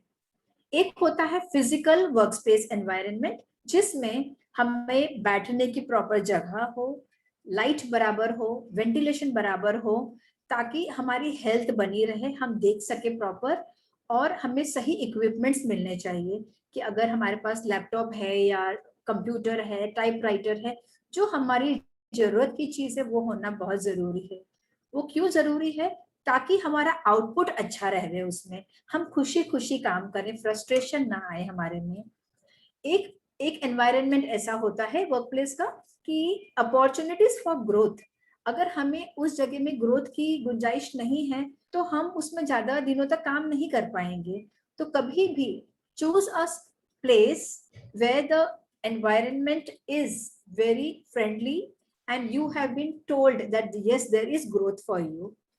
और महिलाओं का जो रहता है participation in decision making and operations, ये बहुत जरूरी है कि उनको, जो हम क्या काम कर रहे हैं, जैसे ऑपरेशंस का इसका मतलब है जो प्रोडक्शन हो रहा है कितना समय लग रहा है, उसकी पैकिंग कैसी हो रही है, उसकी जो उसका जो पैकिंग के साथ में उसका जो ये क्या बोलते हैं उसको, लॉजिस्टिक्स है कि कहाँ पे कैसे भेजने वाले हैं, ट्रक से भेज रहे हैं कि हम कुरियर से भेज रहे हैं, और कितना हमारा मुनाफा है, मार्केटिंग का कौन बंदा है, everything is under the headline of operations. तो जब ये रहते हैं तो हमारे साथ में जब महिलाएं रहती हैं, उनको उस चीज के डिसीजन मेकिंग में भी उनका एक पार्टिसिपेशन होना चाहिए, ऑपरेशंस कैसे क्या हो रहा है वो भी होना चाहिए। और जो हमारा वर्क स्पेस का एनवायरनमेंट होना चाहिए वो डेमोक्रेटिक लीडरशिप टाइप में होना चाहिए। वो स्टाइल में अगर होता है तो हमारी सुनवाई होती है। एक बॉस है और हमें सिर्फ बॉस का सुनना है, हमें बोलने का कोई आजादी नहीं है, it doesn't work that way. If you want a strong workforce, you should give them liberty to speak out, मतलब कि वो अपनी इच्छा बता सकें, अपनी राय दे सके, वो भी अपने लेवल पे मार्गदर्शन दे सकें। और नेक्स्ट होता है एक हेल्दी वर्क लाइफ बैलेंस। जैसे मैंने अभी पहले जस्ट 5 मिनट पहले कहा था, टाइमिंग का हमें ध्यान रखना है और ऐसा एनवायरनमेंट हमारे वर्क प्लेस में होना चाहिए कि जिसमें हमारे जो परिवार का भी ध्यान रखा जाए और साथ में काम का ध्यान रखा जाए। उससे ये होता है कि हम इतना थक के ना चले जाएं घर पे कि घर की हमारी जिम्मेदारियां हैं, बच्चे हैं, परिवार है, समाज है, पति है, उनका हम देख रेख नहीं करें। अगर वैसे किया ना तो वो गाड़ी बहुत लंबे समय तक नहीं चलती है। So you should maintain a work life balance which is very important. Satisfaction, motivation and encouragement. हमारा वर्क स्पेस एनवायरनमेंट ऐसा होना चाहिए जिसमें हमें काम करने से सेटिस्फैक्शन मिले, लोग हमारे साथ में हमें मोटिवेट करें, हमें एनकरेजमेंट करें। अगर कुछ गलती हो जाए तो गलती बताएं मगर डांटे ना, किसी के सामने अपमानित ना करें। हमारी जो डिग्निटी रहती है, हमारा रिस्पेक्ट बना रहना चाहिए। एंड जो माहौल होना चाहिए वर्क स्पेस एनवायरनमेंट का, उसमें खुशहाली होनी चाहिए, फ्री एनवायरनमेंट रहना चाहिए और पॉजिटिविटी रहनी चाहिए। अगर गलती भी हो तो कोई बात नहीं, सो व्हाट, ये एटीट्यूड रहना चाहिए। हमने आज गलती करी, कल नहीं करेंगे। तो सारे के सारे उस एनवायरनमेंट में जब खुशी खुशी अपना काम करेंगे तो फायदा सबसे मेन होगा कि प्रोडक्शन ज्यादा होगा, अच्छे से प्रोडक्टिविटी बढ़ेगी इंसान की, और जो कॉम्पिटेंस रहता है वो भी बढ़ेगा, और आपके जो साथ के लोग हैं आपको छोड़ के नहीं जाएंगे। तो जो आपकी टीम है दिन पर दिन मजबूत होती जाएगी। नेक्स्ट हम लेते हैं कि एडवांटेजेस क्या होते हैं सोशल एंटरप्रेन्योरशिप की। एक है कि to create a stable level of employment. जैसे अभी हमने बात किया कि एम्प्लॉयमेंट दे रहे हैं तो उसमें एक बेनिफिट ये रहती है कि हम वैसा माहौल बनाते हैं कि हमारे साथ में एम्प्लॉयज बने रहते हैं। एंड ये जो सोशल एंटरप्रेन्योरशिप में ये लोग सबसे बड़े चेंज मेकर्स होते हैं। अगर समाज में बदलाव लाना है तो बड़े बड़े कॉर्पोरेट इतना ज्यादा बदलाव नहीं ला सकेंगे जितना एक सोशल एंटरप्रेन्योर ला सकेगा। Creating inspiring and innovative solutions, कि क्रिएटिविटी इनोवेशन से एक इंस्पिरेशन, दूसरों के प्रेरणा सूत्र बनते हैं वो लोग, कि अगर कुछ प्रॉब्लम्स है पूरे समाज में, पूरी दुनिया में, पूरे वातावरण में, पूरे एनवायरनमेंट में, तो हम एक अच्छे तरीके से उसका सॉल्यूशन निकालेंगे। और मेन चीज है you are working as your own boss. आपके सर पे किचकिच करने वाला कोई नहीं रहता when you are an entrepreneur. No boundary to work on. कोई आपको ये नहीं बताना कि इतने से ज्यादा आप नहीं कर सकते हो, इससे ज्यादा नहीं कर सकते हो। आप खुद हैं वो बिजनेस पर्सन और आप अपने बॉस हैं, आपने अपने खुद ही एक फैसले लेने हैं। और उससे क्या एक अच्छी चीज ये होती है कि सोशल एंटरप्रेन्योर्स को मेंबर्स ऑफ सोसाइटी भी हेल्प करने को हमेशा रेडी रहते हैं। उनको ये लगता है कि तो सोसाइटी की भलाई का काम कर रहे हैं, हमें उनकी मदद करना चाहिए। और दूसरी बहुत इंपॉर्टेंट चीज है कि जो सोशल बिजनेसेस होते हैं उसमें टैक्स बेनिफिट बहुत होती है। आपको जैसे बिजनेस आप कभी स्टार्ट अगर करते हैं तो you should meet a chartered accountant, वो आपको बिल्कुल बताएंगे। और जब पता चलता है ना कि आप एक सोशल एंटरप्रेन्योर हैं तो हर एक लोग अपनी फीस भी कम कर देते हैं because they have a respect for that. तो कभी कभी टैक्स टोटली वेव्ड ऑफ रहता है, कभी कभी बहुत मार्जिनल कम टैक्सेस रहते हैं। अब हम देखते हैं कि डिसएडवांटेज तो हम नहीं कहेंगे, what are the challenges of a social entrepreneur. Main चीज है कि फंडिंग, पैसा कहाँ से आए। बहुत दिक्कत है, बहुत बड़ी दिक्कत, सबसे बड़ी दिक्कत वो होती है कि जो फंडिंग का सपोर्ट है वो जल्दी नहीं मिल पाता है और बहुत हार्डवर्क रहता है सक्सेस पाने के लिए। कि क्योंकि बहुत बड़ी बड़ी मशीन्स आपके पास नहीं रहती हैं, आप लोग हाथ से काम कर रहे होते हैं। मशीनें हैं तो बहुत जैसे लेटेस्ट नहीं रहती, जो करोड़ ऑफ रुपीज रहते हैं की लागत के रहते हैं। तो इसमें आपका खुद का हार्डवर्क बहुत ज्यादा रहता है और कभी कभी सोशली भी आपको बहुत चैलेंजेस फेस करना पड़ता है कि लोगों को ये समझ में नहीं आता है कि ये लोग एक्चुअली बहुत हार्डवर्क कर रहे हैं, उनको एक रिस्पेक्ट के नजर से देखा जाए। Need to maintain accountability. क्या रहता है कि भले आप एक सोशल एंटरप्रेन्योर हैं लेकिन आप अकाउंटेबल हैं, you are responsible to give all the like you know details to others also. अगर आपने जो फाइनेंसिस का है तो you are liable to give the entire accounts, you are liable to tell how many employees you are having, उनका production कितना हुआ है। तो भले आप एक खुद के बॉस हैं लेकिन आपको ये अकाउंटेबिलिटी यानी एक रिस्पॉन्सिबिलिटी रहती है कि आप दूसरों को हिसाब दें। Competition from the corporate sector. Funding के बाद में सबसे बड़ा प्रॉब्लम ये है कि जो बड़े बड़े कॉर्पोरेट हैं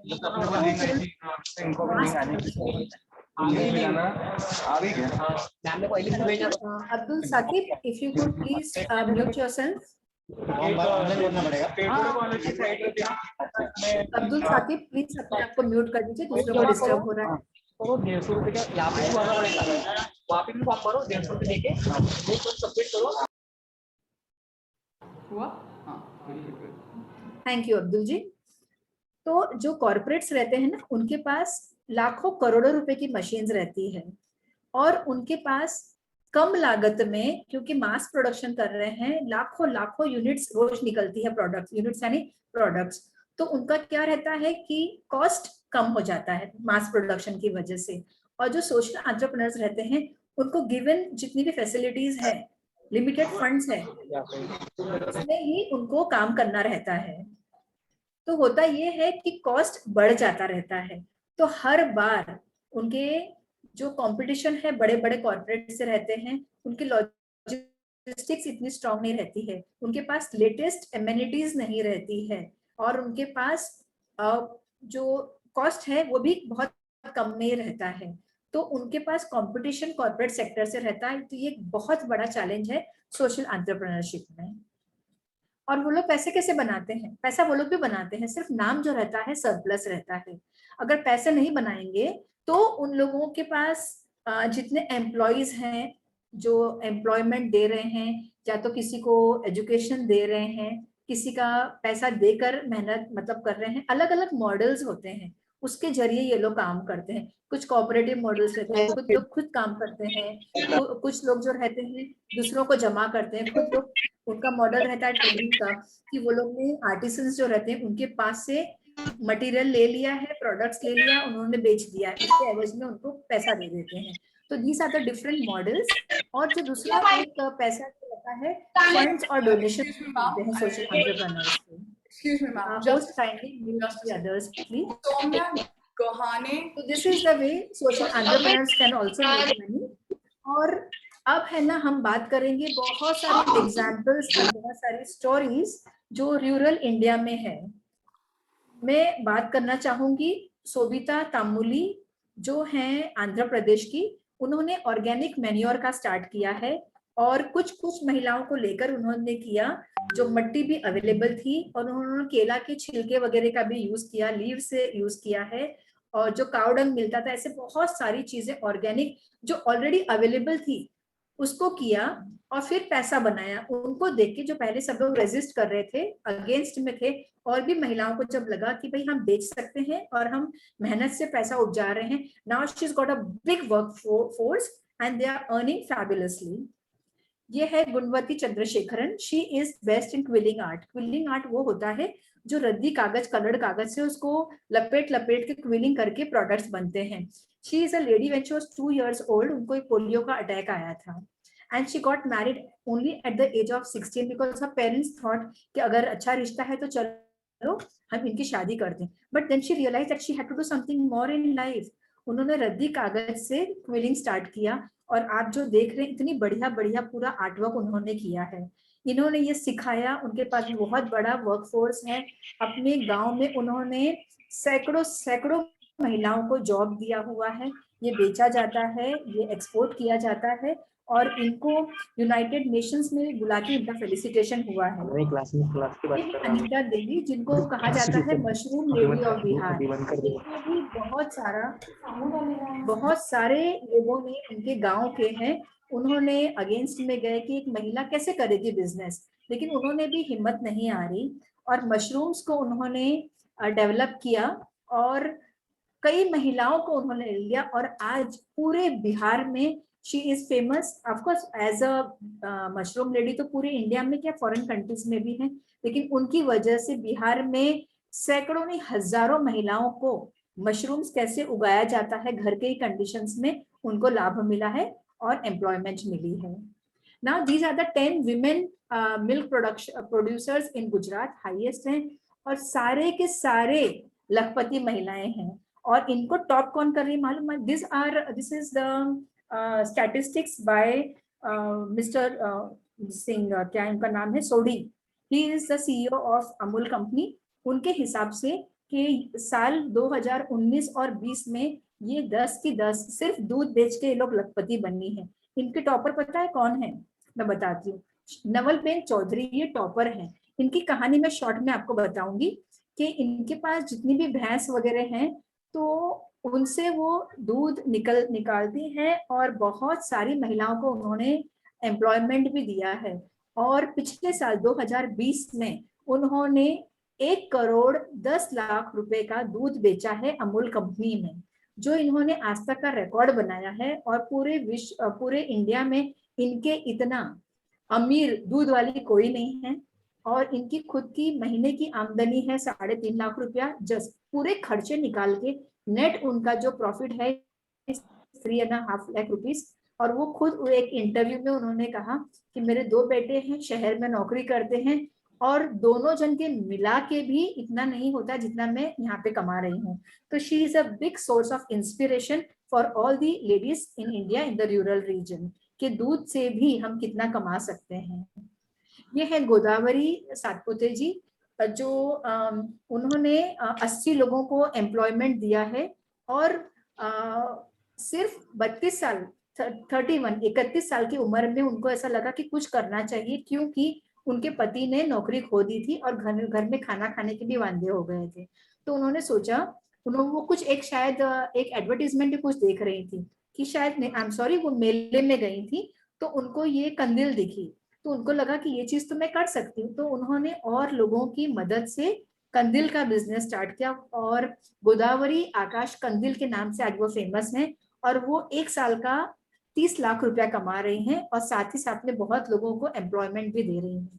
ये है पबी बहन, जो गुजरात का एक जगह है, गांव है बनासकांठा, वहां से हैं। दूसरों महिलाओं के जो एक स्किल होती है, जो दरी बनाना है और थैलियां बनाना है, फाइल्स बनाना है, कुशन कवर्स हैं, बाकी लोगों को भी उन्होंने जॉब दिया, एम्प्लॉयमेंट दिया और सारे के सारे आज बहुत अच्छे से कमा रही हैं। अनीता गुप्ता जी हैं, जो उन्होंने स्किल्स की ट्रेनिंग दिया और उन्होंने 25,000 औरतों को अभी तक स्किल्स का ट्रेनिंग दिया है, अलग अलग तरह के स्किल्स, जो 400 तरह के स्किल्स हैं। और उन्होंने पूरे बिहार में 300 से ज्यादा उन्होंने सेल्फ हेल्प ग्रुप्स बनाए हुए हैं। और क्या सिखाती है, हर तरह की जो मैन्युफैक्चरिंग ऑफ ज्वेलरी है, इस ज्वेलरी को वो गवर्नमेंट के जो मेले होते हैं, गवर्नमेंट फेयर्स, उसमें बेचे जाते हैं। मेट्रोपॉलिटन सिटीज हैं, जैसे बैंगलोर है, दिल्ली है, बॉम्बे है, पुणे है, चेन्नई है, हैदराबाद, ऐसे सारे जगह में वो लोग इसको बेच रहे हैं। And every lady is self sufficient today. अब ये तो था कि गांव की बातें। अब हम देखते हैं कि शहरों में विमेन सोशल एंटरप्रेन्योर्स कैसा काम कर रही हैं। And I am very proud to talk to you about doctor Urvashi Sahni.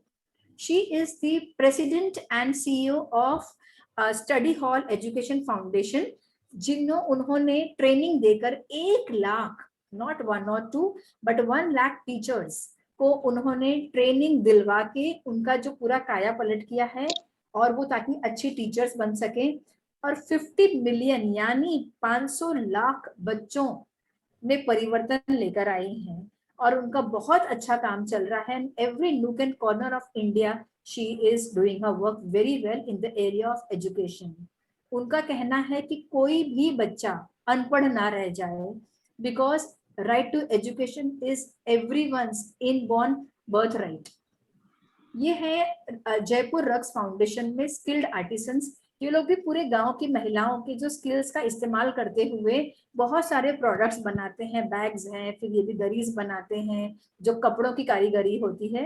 And everybody in the entire reason they have done it. उसके अलावा जो जयपुर रक्स फाउंडेशन ने एक काम और भी किया है कि गांव-गांव की महिलाओं को आजीविका मिले, और अगर खाना बनाने में वो बहुत अच्छी हैं तो उन्होंने क्या किया है कि जब एक जो अपना ट्रैवल एंड टूरिज्म डिपार्टमेंट के साथ में टाई अप किया है, जिसमें एक फीस भर के सारे लोगों को पिकअप किया जाता है होटल से, पूरे दिन का रहता है, सुबह 10 बजे से लेकर शाम तक का रहता है, जिसमें वो राजस्थान के सब गांव में लेकर जाते हैं टूरिस्ट लोगों को, और वहां पर उनको चाय है, नाश्ता है, खाना ये औरतें देती है, पूरा पैकेज बना हुआ है। और वहां पर जाके ये लोग की महिलाओं ने कौन कौन से हैंडीक्राफ्ट्स बनाए हैं वो लोग बहुत अच्छे से खरीदते हैं.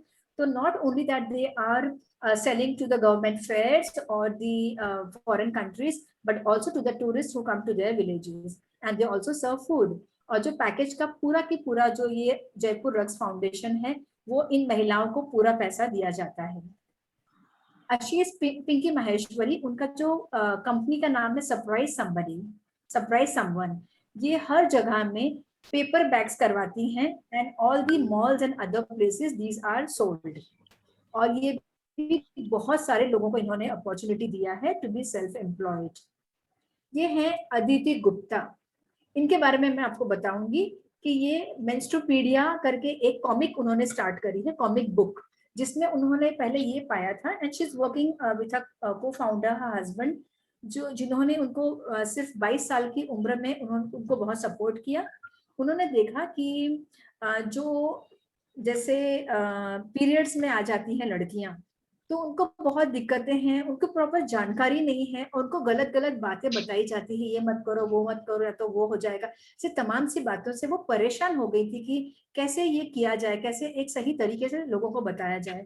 तो उन्होंने एक मेंस्ट्रुपीडिया नाम की एक कॉमिक बुक स्टार्ट करी और उन्होंने 6000 स्कूल्स को कवर किया है, 10 लाख बच्चियों को ये बुक्स बांटी है और 14 लैंग्वेजेस में किया है. उनका मेन मकसद ये है कि समानता होनी चाहिए, लड़कियों को भी वो हक होना चाहिए कि जो सारे उनके महीने के सारे दिन उनके लिए एक बराबर हो. लोगों ने उनको दुत्कारना नहीं चाहिए, उनको अछूत के जैसे नहीं इस्तेमाल करना चाहिए. अब जो हमने अभी यहाँ देखा, हम देखते हैं कि सोशल जो एंटरप्राइजेस हैं औरतों के द्वारा दूसरे कंट्रीज में कैसे हैं, क्यों करना पड़ रहा है. जो हमने चैलेंजेस अभी हमारे देश के देखे तो मैं आपको बता दूं कि गरीबी, अनएम्प्लॉयमेंट, दुख, तकलीफ, बीमारी, ये सारी चीजें जो हैं भले कम मात्रा में हो लेकिन बाहर के देशों में भी है ये.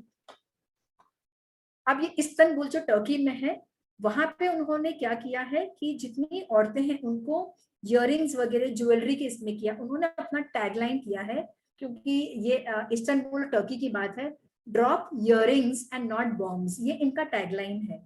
और हजारों हजारों औरतों को ज्वेलरी की ट्रेनिंग दी गई है और वो लोग सब देशों में इसको एक्सपोर्ट करते हैं. काठमांडू का है, there was a lady, a foreigner who had come to Kathmandu, जो घूमते घूमते जब उन्होंने देखा कि एक टीन का शेड था, एक टपरी जिसको हम बोलते हैं ना, वहां पे 7 औरतें, वो लोग कुछ ना कुछ काम करके आजीविका करने की कोशिश कर रही थी, लेकिन उनके पास पूरे मतलब पैसे नहीं थे, उनको समझ में नहीं आ रहा था कि ये क्या करें. तो ये जो स्टीफनी वुलर्ड है, उनके पास अपने घूमने घामने से बचे हुए सिर्फ और वो 22 साल की लड़की थी और सिर्फ लास्ट के $200 उनके पास थे. $200 का इस्तेमाल करते हुए उन्होंने 7 औरतों को लोगों से ट्रेनिंग दिलवाई कि आप सिलाई बुनाई का काम करिए, और उन्होंने पूरा इस्तेमाल किया उस $200 का. और 5000 जो गरीबी रेखा के नीचे की जो महिलाएं हैं काठमांडू यानी कैपिटल ऑफ नेपाल, वहां पे उन्होंने ट्रेनिंग दिलवाई, एजुकेशन दिलवाया उन औरतों को और एम्प्लॉयमेंट दी. आप सोच रहे होंगे $200 में कैसा होगा, लेकिन शुरुआत $200 से हुई थी. और जब इंसान कमाता है तो उसका, जैसे मैंने पहले भी बताया ना, जो सरप्लस होता है फिर से उसी बिजनेस में डाला जाता है. तो आज एक विदेशी ने आके काया पलट कर दी इन 5000 महिलाओं की. हमें प्रेरणा लेनी चाहिए इन सारी चीजों से कि परेशानी जो सबको दिखती ही है, लेकिन कितने लोग हैं जो परेशानी का सामना करके उसका सोल्यूशन निकालने के सोचते हैं. ये एडिनबर्ग लिखा है लेकिन उसको प्रोनाउंस किया जाता है एडिनबरा. ये यूके में जो एक जगह है, स्कॉटलैंड की राजधानी है एडिनबरा, उसमें से एक नया चीज निकाला गया है, इनविजिबल सिटीज. जो जाकिया मुलोई ग्वेरी, वो एक फ्रेंच टूरिस्ट वहां पर आई थी और उनको बहुत अच्छा लगा स्कॉटलैंड में, एडिनबरा में, तो वो वहां पर रुक गई. और उन्होंने जब बहुत लोगों के साथ में चल चल के देखा तो जिनके घर नहीं थे ऐसे बहुत सारे लोग थे. तो उन्होंने एक बोलते ना कि out of the box thinking, innovative idea उन्होंने ये निकाली कि इनके घर नहीं है लेकिन इनको अपने शहर का नॉलेज बहुत है. तो उनके फिजिकल फिटनेस का ध्यान रखते हुए, उनका नॉलेज का फायदा उठाते हुए उन्होंने ऐसा किया कि सारे के सारे, जिसमें males as well as females को ट्रेनिंग दी. उन्होंने एक आयोजन किया जो टूरिज्म इंडस्ट्री के साथ में टाई अप किया, उनको कहा कि चल चल के वो लोग एज अ गाइड रहेंगे। तो ये जो है इनविजिबल सिटीज में लोकल गाइड्स रहते हैं, मेल एंड फीमेल। मेन चीज है कि वो लोग पैदल उस शहर को घुमाते हैं। हम देखते हैं जब हम कहीं जाते हैं ना तो कार हायर कर लेते हैं, बसेस वहां रहती हैं, टूरिस्ट टैक्सीज रहती हैं, लेकिन पैदल बहुत कम जगह जाते हैं। तो अगली बार जब आप एडिनबरा जाएं तो इनविजिबल सिटीज के साथ में कांटेक्ट करिए। 2 साल पहले मैं वहां थी, लेकिन उस टाइम मुझे नहीं मालूम था कि ऐसा कोई भी प्रावधान है, नहीं तो मैं जरूर जाती, because I love to explore nature. अभी मोरक्को यानी जो अफ्रीका की कंट्री है मोरक्को, उसमें कासाब्लांका एक जगह है, वहां पे अल अलहिदिन एक जो संस्था बनाई गई है, जिसमें जो विधवा औरतें हैं, जो असहाय औरतें हैं, जो बाहर जाके काम नहीं कर सकती हैं, उनके लिए एक बहुत बढ़िया योजना बनाई है कि जब टूरिस्ट आते हैं तो वो उनके घर पे जा सकते हैं, उनके घर के सुंदर माहौल में एक जो बोलते हैं ना वार्मथ फीलिंग, कि जो एक गर्मास रहती है अच्छी फीलिंग्स की, उसके साथ में उनका स्वागत किया जाता है। जो ये महिलाएं हैं वहां की अपने हाथ से खाना बनाती हैं और बहुत अच्छे से सर्व करती हैं, जिसके एवज में उन्हें मुनाफा होता है, पैसा दिया जाता है, एंड विद फुल रिस्पेक्ट उनको दिया जाता है। ये बर्लिन जर्मनी में ग्रीन मी बर्लिन नाम का उन्होंने एक स्टार्ट किया है, जिसमें जो एक कहते हैं ना विगन, विगन मतलब विदाउट मिल्क, ऐसे बहुत सारे मिल्क शेक्स का किया जाता है, और ऐसी जगह किया जाता है कि आप उनके जो ये शेक्स पिए, और वहां पे टूरिज्म को डेवलप करने के लिए पूरा किया जा रहा है। They want people to come there, understand what their city is, so that their tourism is promoted. और टूरिज्म जब प्रमोट होता है तो एम्प्लॉयमेंट अपॉर्चुनिटीज अपने आप बढ़ती है, और जो वहाँ का जो एनवायरनमेंट है, जो नेचर है, उसका भी आनंद लेते हैं टूरिस्ट लोग। अभी हमने ये देखा इतनी सारी चीजें, इतनी सारी परेशानियां थी, इसके सॉल्यूशन निकालने के लिए हमारे सारे जो सोशल एंटरप्रेन्योर्स हैं, स्पेशली आई रियली दिल से मैं थैंक यू बोलती जो विमेन एंटरप्रेन्योर्स हैं, जिन्होंने ना कि सिर्फ इंडिया लेकिन बाकी जगहों में भी एक दमदार तरीके से इनिशिएटिव लिया। तो welcome to the era to end the woes, woes यानी परेशानियां, दुख, तकलीफ, इसका जो अंत होने का समय आ गया है। हमें स्वच्छंद रह के आजादी का महसूस हो सकती है कि भले भले स्लो लेकिन शुरुआत हो चुकी है कि हम सारी चीजों का अंत कर सकें, और हैप्पी इंडिपेंडेंस डे भी बहुत जल्दी ही आ रहा है। तो thanking all of you all for a very patient listening, और मुझे बहुत मजा आया, और हम सब मिलकर together we can and we will make a difference. Thank you so much, dear friends, and all the staff members and the officials of Tripura College of Social Work. And this is your host and dost Sarita Chaurasia signing off with a very humble thank you to Director Dr. Masramji, Convener Ms. Sandhya Fateh ji, Coordinator Dr. Shilpa Puranik ji, and the student coordinators Ms. Khushi Nandvanshi, Ms. Aurya Gabriel, and President of this entire event, Mr. Naresh Durve Sarji. I'm very thankful to all of you all. And now I would like to come up to any questions, please. Thank you so much, ma'am. Thank you so much. Sarita, ma'am, if you can, make us the host once again, please, if you would do that.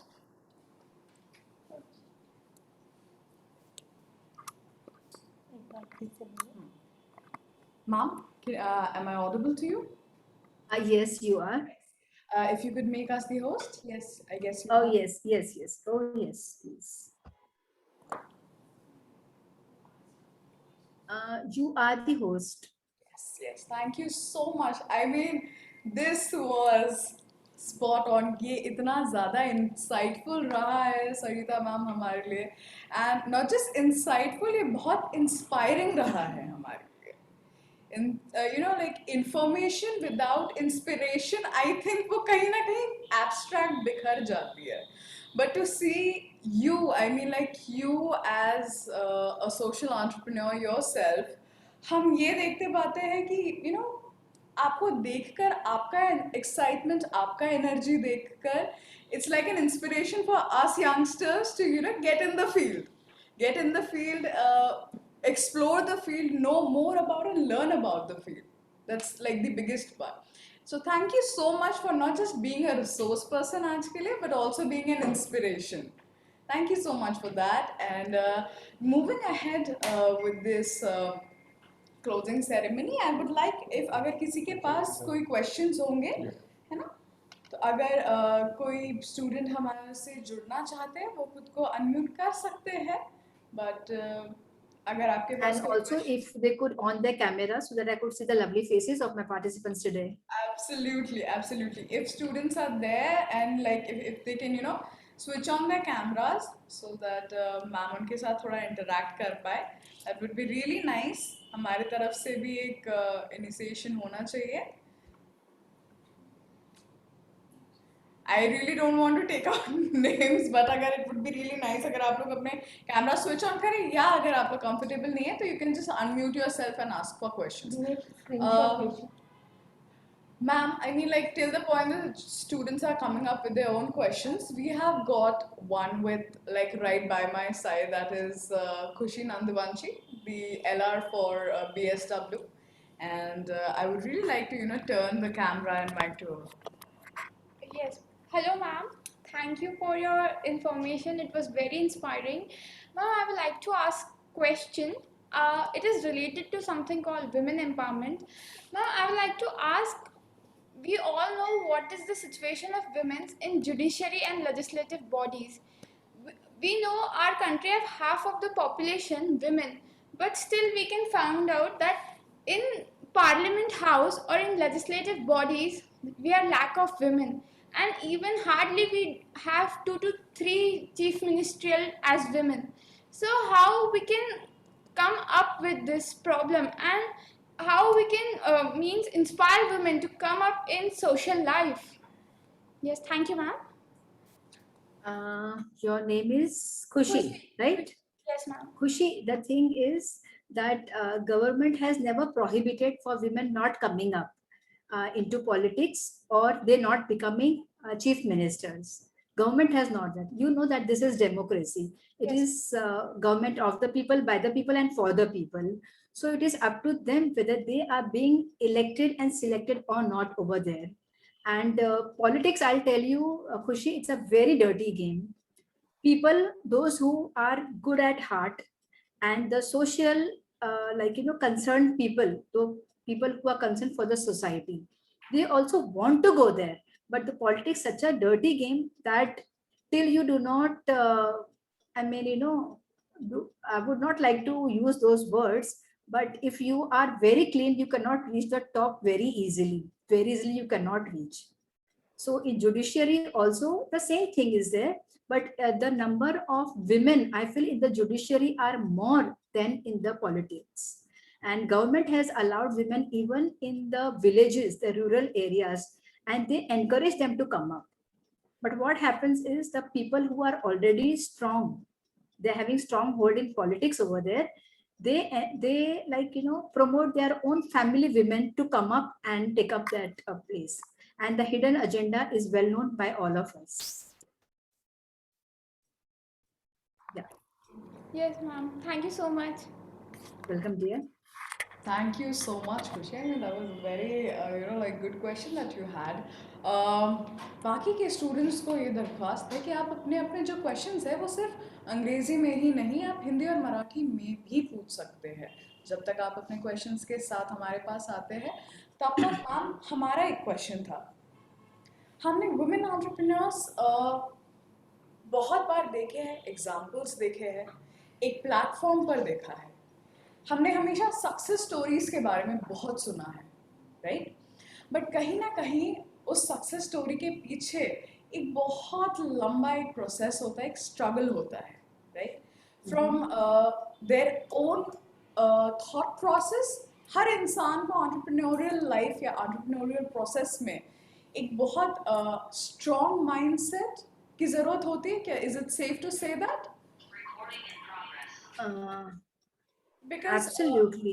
yeah, Ma'am, the question over here is कि हम as youngsters जिनके पास ideas है, right? जिनके पास एक इच्छा है कुछ करने की या किसी एक particular idea को एक platform पे रखने की, बट हम लैक करते हैं मैम कहाँ, जहाँ पे हमारे पास गट्स की बात आती है या अगर हमारे पास पीयर सपोर्ट या क्राउड सपोर्ट जिसे हम कहते हैं, हम हमारा नीश नहीं ढूंढ पाते हैं, बहुत बार हमारे थॉट्स क्लियर नहीं हो पाते, काफ़ी सारे फैब्रिकेटेड थॉट्स रहते हैं, a clarity in thoughts. So basically you know, if I am an entrepreneur, if I'm a social entrepreneur, I will be where there's so much to work on.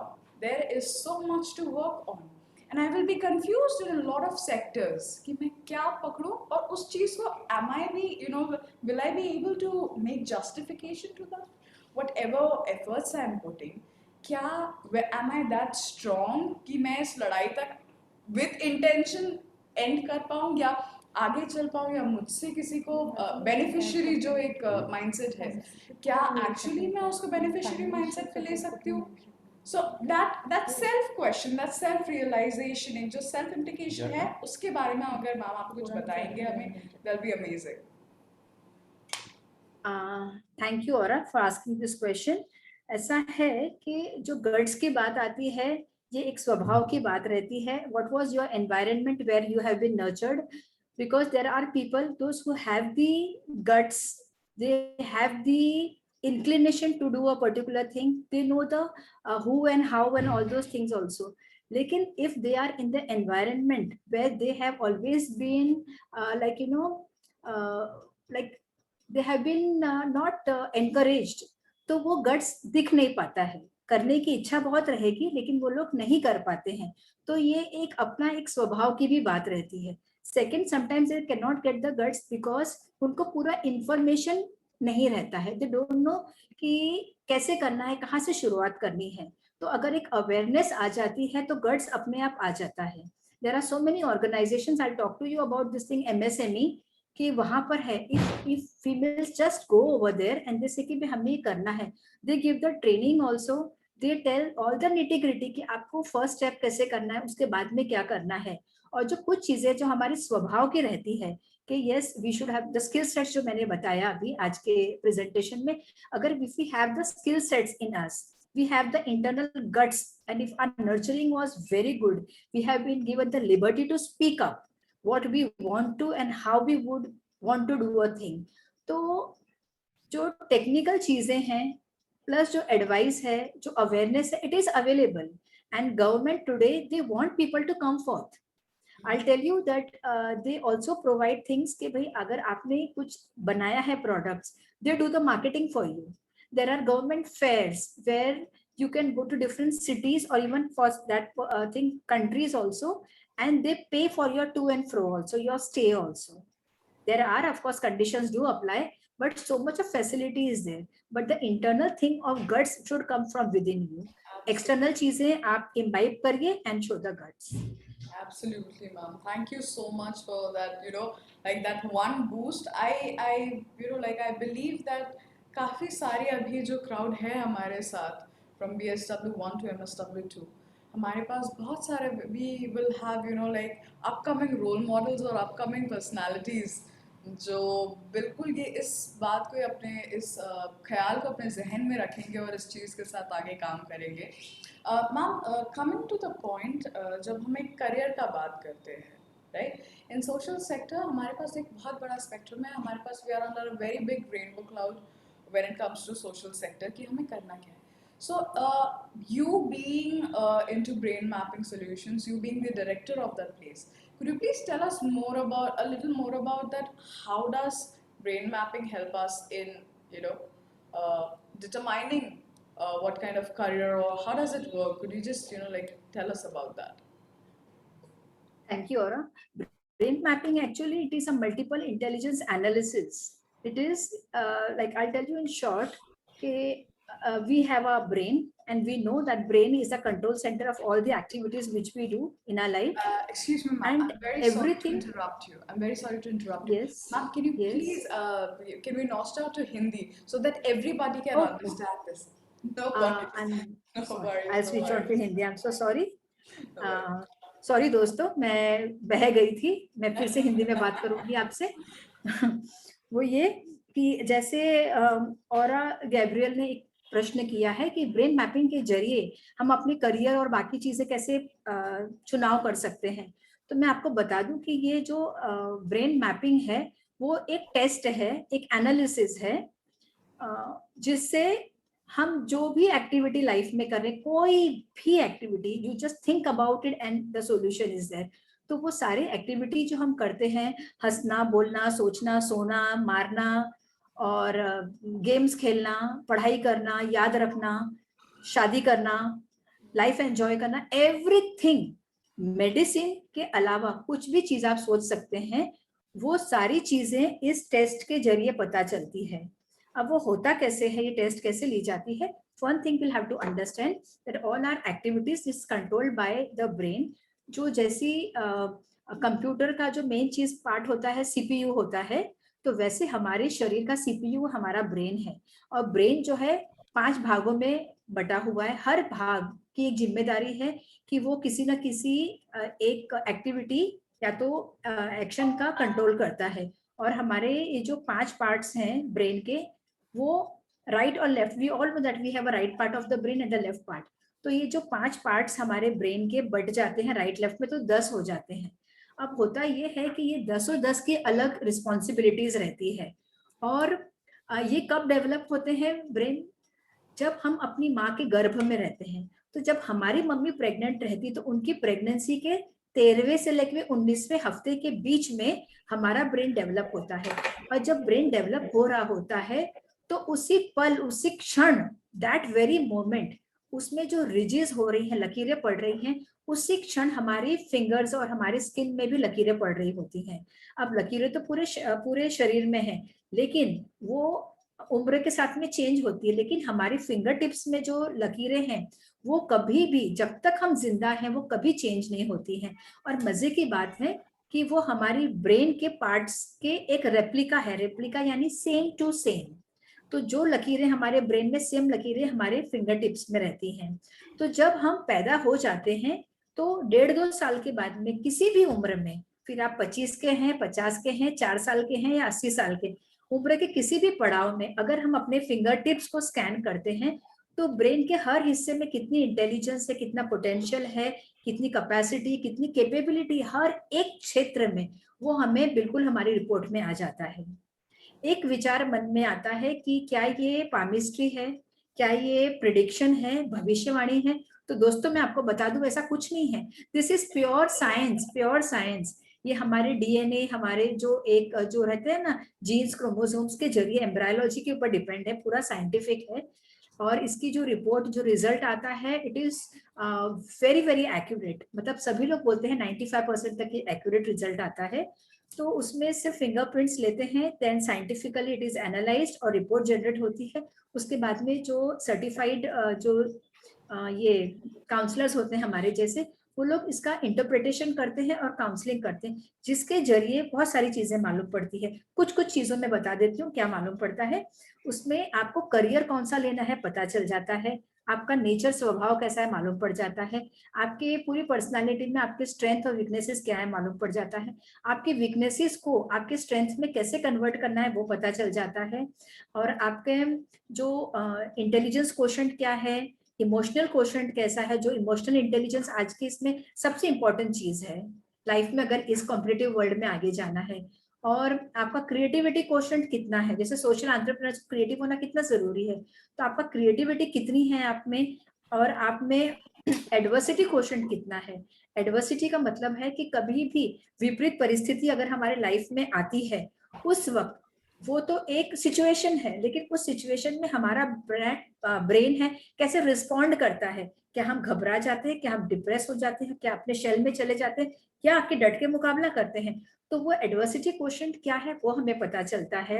हमें career कौन सा लेना है, फिर हमारी personality type कौन सी है, हमें अपने आप को कैसे हैंडल करना है, हमारे साथ के लोग, फिर वर्क प्लेस हो, हमारी फैमिली हो, हमारे स्पाउस हो, उन्होंने हमें कैसे हैंडल करना चाहिए, इतना तक कि मैट्रिमोनी में हमारा स्पाउस कैसा होना चाहिए हमारे पर्सनालिटी और स्वभाव को देखते हुए, वो तक पता चल जाता है। और थोड़ा आई वुड से कि हाँ, and one more important thing is as students is very important, and future जो आपके जो काम होंगे, करियर जिसने बनाएंगे, बहुत इंपॉर्टेंट होगा कि हमारी अपनी लर्निंग स्टाइल कैसी है, कि क्या हम पढ़ के समझते हैं, कि अगर हम कुछ सुन लेंगे तो to register in a brain, या तो हम एक्टिविटी करके लिख लिख के हम पढ़ेंगे तो हमारे को मिलेगा। ये चीज जानने से एग्जाम में मार्क्स का एनहेंस हो जाते हैं। When we go to conferences and all that, it we know exactly how it will register in our mind. जो एक इसको कहते हैं कि like you know whether you are visual type of person, auditory, visual वाले आंख से देख के समझते हैं, ऑडिटरी है कान से सुन के समझ जाते हैं, और जो एक काइनेस्थेटिक टाइप के रहते हैं वो कुछ भी हो, कितना भी सुनेंगे समझेंगे, लेकिन जब तक वो लिख के नोट्स नहीं लिखेंगे तब तक उनको चैन नहीं पड़ती है। ऑडिटरी वाला जो बच्चा रहेगा स्टूडेंट, वो अगर किसी क्लास में सुन रहा है, जैसे आज आप मुझे भी वेबिनार में सुन रहे हैं, अगर सिर्फ मेरी आवाज भी आएगी तो they will be able to register the knowledge.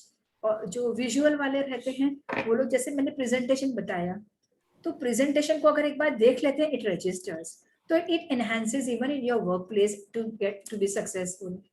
और जैसे अभी औरा का था क्वेश्चन कि ये करियर में कैसे हेल्प कर सकता है, सबसे मेन आप लोगों की उम्र में लोगों को करियर की ही पड़ी रहती है कि बेस्ट करियर क्या है। अगर हम 7th में हैं तब से अगर हमें मालूम पड़ जाता है कि कौन सा करियर कैसा है, कि हम पैदाइशी what are we best at, जैसे लोग एप्टीट्यूड टेस्ट कराते हैं, साइकोमेट्रिक टेस्ट करवाते हैं, लेकिन that is based on what input you feed to the person opposite you. और वो जो फॉर्म भर रहे हैं आप, तो आपके इनपुट के ऊपर बेस्ड है कि आपकी रिजल्ट क्या आएगा। दिस इज वन एनालिसिस जिसमें आप सो रहे हो, जाग रहे हैं, बीमार हैं, कुछ भी हैं, but your fingerprints will not change, they will not manipulate themselves. तो जो इसके बेसिस में जो रिजल्ट आता है करियर का, that is 100% correct.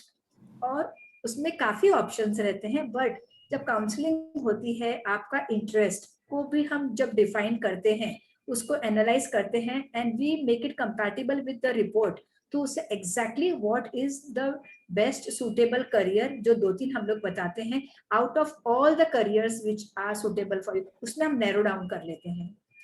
I give you one example just so that you will understand it, कि सपोज इफ आपके इसमें आया है कि आपको साइंस लेना है, साइंस लेके आपको मेडिसिन में जाना है, फिजियोथेरेपी में जाना है, कि बीडीएस में डेंटिस्ट्री में जाना है, या आपको आर्किटेक्चर या इसमें जाना है, एग्जैक्टली आपको मालूम पड़ेगा सबको। आपको अगर मेडिसिन में जाना है तो अगर फिर कौन सा जो रहता है, यूनानी है, आयुर्वेद है, कि एलोपैथी में जाना है।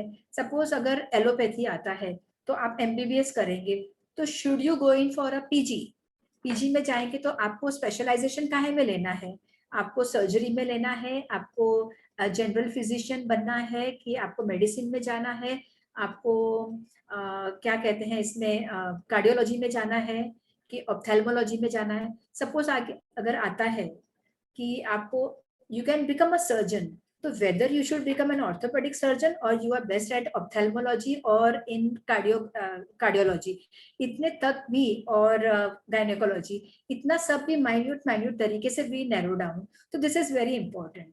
जैसे आप लोग सोशल सर्विस के स्टूडेंट्स हैं, तो आप लोगों के लिए कैसे रहेगा कि whether you can become entrepreneurs और नॉट, आप जॉब के लायक हैं कि एंटरप्रेन्योरशिप में जा सकते हैं, आप में डैशिंग पना कितना है, how much are you gullible, आप दूसरों के दबाव में कितने आ सकते हैं, और आप एक स्वच्छंद इसके विचारों वाले हैं, can you have your own से ये क्या कहते हैं इसको, क्रिएटिविटी और not, how innovative you are, ये भी पता चल जाता है कि किसी गिवन सर्कमस्टेंसेस में अगर कुछ भी पॉलिसी गवर्नमेंट की चेंज हो जाती है, ऐसे में आपने पूरा इन्वेस्ट करके रखा है, तो क्या आप घबरा जाएंगे या तो डट के मुकाबला करेंगे, सारी की सारी चीजें इसमें मालूम पड़ती है। I mean if you have any questions, I am very happy, I will be happy to answer them related to this, because I can speak for hours and hours on this topic, but I would like to focus on any of the questions.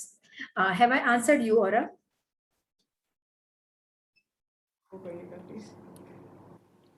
Thank you so much. Thank you so much, ma'am, for like being so informative and so. It's always a sheer joy to hear you. Just the sheer joy to hear you, like tell about things because I have been a person. I have been somebody.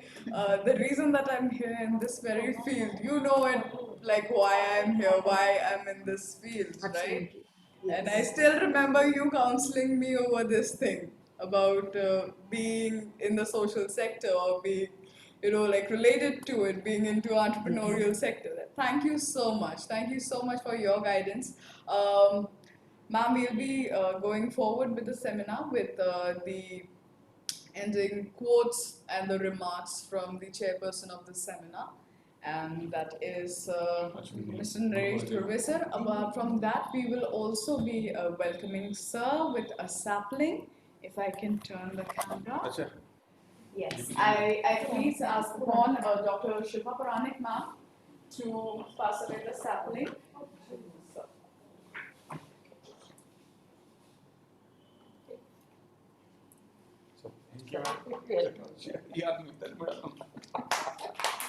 Thank you so much for your presence, sir. Yes, sir. The camera and the mic आपका है. Okay अच्छा इधर देखना पड़ेगा हाँ जी, जैसा आप चाहें सर. हाँ?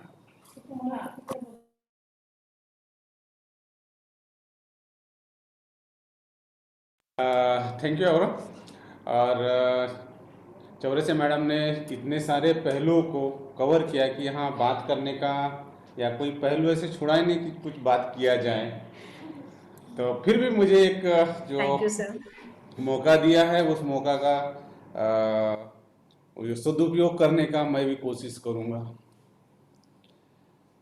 यहाँ सभी सुनने वाले स्टूडेंट्स को भी मैं एक रिक्वेस्ट करूँगा, और ये जो सोशल एंटरप्रेन्योरशिप की बात की है और बहुत सारी चीज़ें, और मैडम ने इतने सारे पहलू को कवर किया, दूध से लेके तो पतंग से लेके तो सारी चीज़ें। लेकिन उसके साथ साथ एक मुझे याद आता है कि जब बचपन में मैं जब था 8th क्लास में, तब मुझे एक भविष्य में कहा गया था, भविष्यवाणी जो हाथ देख, जैसे मैडम ने कहा था कि कहा है कि जो हमारे सेल्स है और जो हमारी रेखाएं हैं वो बदलती नहीं। तो उस बेस पर जब मैं 8th में था तो वो किसी ने जब देखा तो कहा था कि आप 9th और 10th तक बड़े मुश्किल से आप पढ़ पाओगे। लेकिन आज जब मैं वो देखता हूँ कि इस जगह होने के बाद किसी ने जब मुझे कहा था कि आप ऐसे रहोगे, और इनकेस वही चीज़ अगर मैं सोचते रहता तो शायद मैं वहीं रहता। आज के हमारे जो ये जो प्रोग्राम है और ये जो वर्कशॉप रखे, इस प्रोग्राम से हम ये देखते हैं, और जो भी अलग अलग जो प्राथमिक तौर पे मैडम ने जो एग्जाम्पल्स दिए उस एग्जाम्पल्स पे देखते कि हमने अगर अपने ब्रेन में सोचा कि हम ये कर सकते, वो किया जा सकता है, करने की कैपेसिटी है हम में, वो करके जो अभी बहुत सारे एग्जाम्पल्स मैडम ने दिए है उस एग्जाम्पल्स पे आज सभी स्टूडेंट्स को ये कहता। बहुत सारे बच्चे बात करते हैं कि नहीं हमसे ये नहीं हो सकता, कोशिश ही नहीं करते। अगर कोशिश कर तो शायद हो सकता है।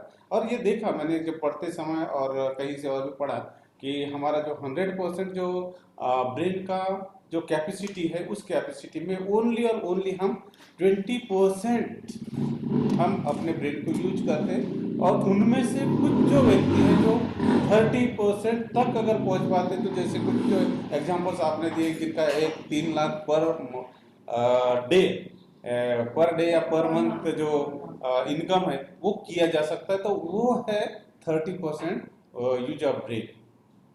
अब बात ये करते हैं कि हमारा जो सोसाइटी है, स्पेशली हम भारत की अगर बात करते हैं, तो यहाँ करीब 20 साल 22 साल 25 साल के भी होने के बाद में they are earner, they are वो बहुत अच्छा जॉब कर रहे, दे आर सेल्फ अर्नर, और उसके साथ साथ फिर भी they are dependent their parents और उनके हस्बैंड के ऊपर। वाई मुझे बहुत कभी लगता है उनको भी भगवान ने या बाय बर्थ उनको भी माइंड दिया है, 2 हाथ पैर दिए हैं, सारी चीज़ें, फिर भी माइंड हमारा इस तरह से सेटअप है क्योंकि बचपन से लेके हमारे मदर फादर, हमारे दादा दादी वो उसी प्रकार का ट्रेनिंग देते हैं कि आप महिला है, आप लड़की है, आप वुमेन है, और आपको ये करना है, आपको ये नहीं करना है। वाई अभी हम आज़ादी के करीब 75 साल की तरफ जा रहे हैं, लेकिन आज भी हमारी मानसिकता वही है। आज कोई एक वुमेन की हम बात करें तो वो, या एक लड़की की बात करें, वो रात के 12 बजे यहाँ खुले आज़ादी से नहीं घूम सकती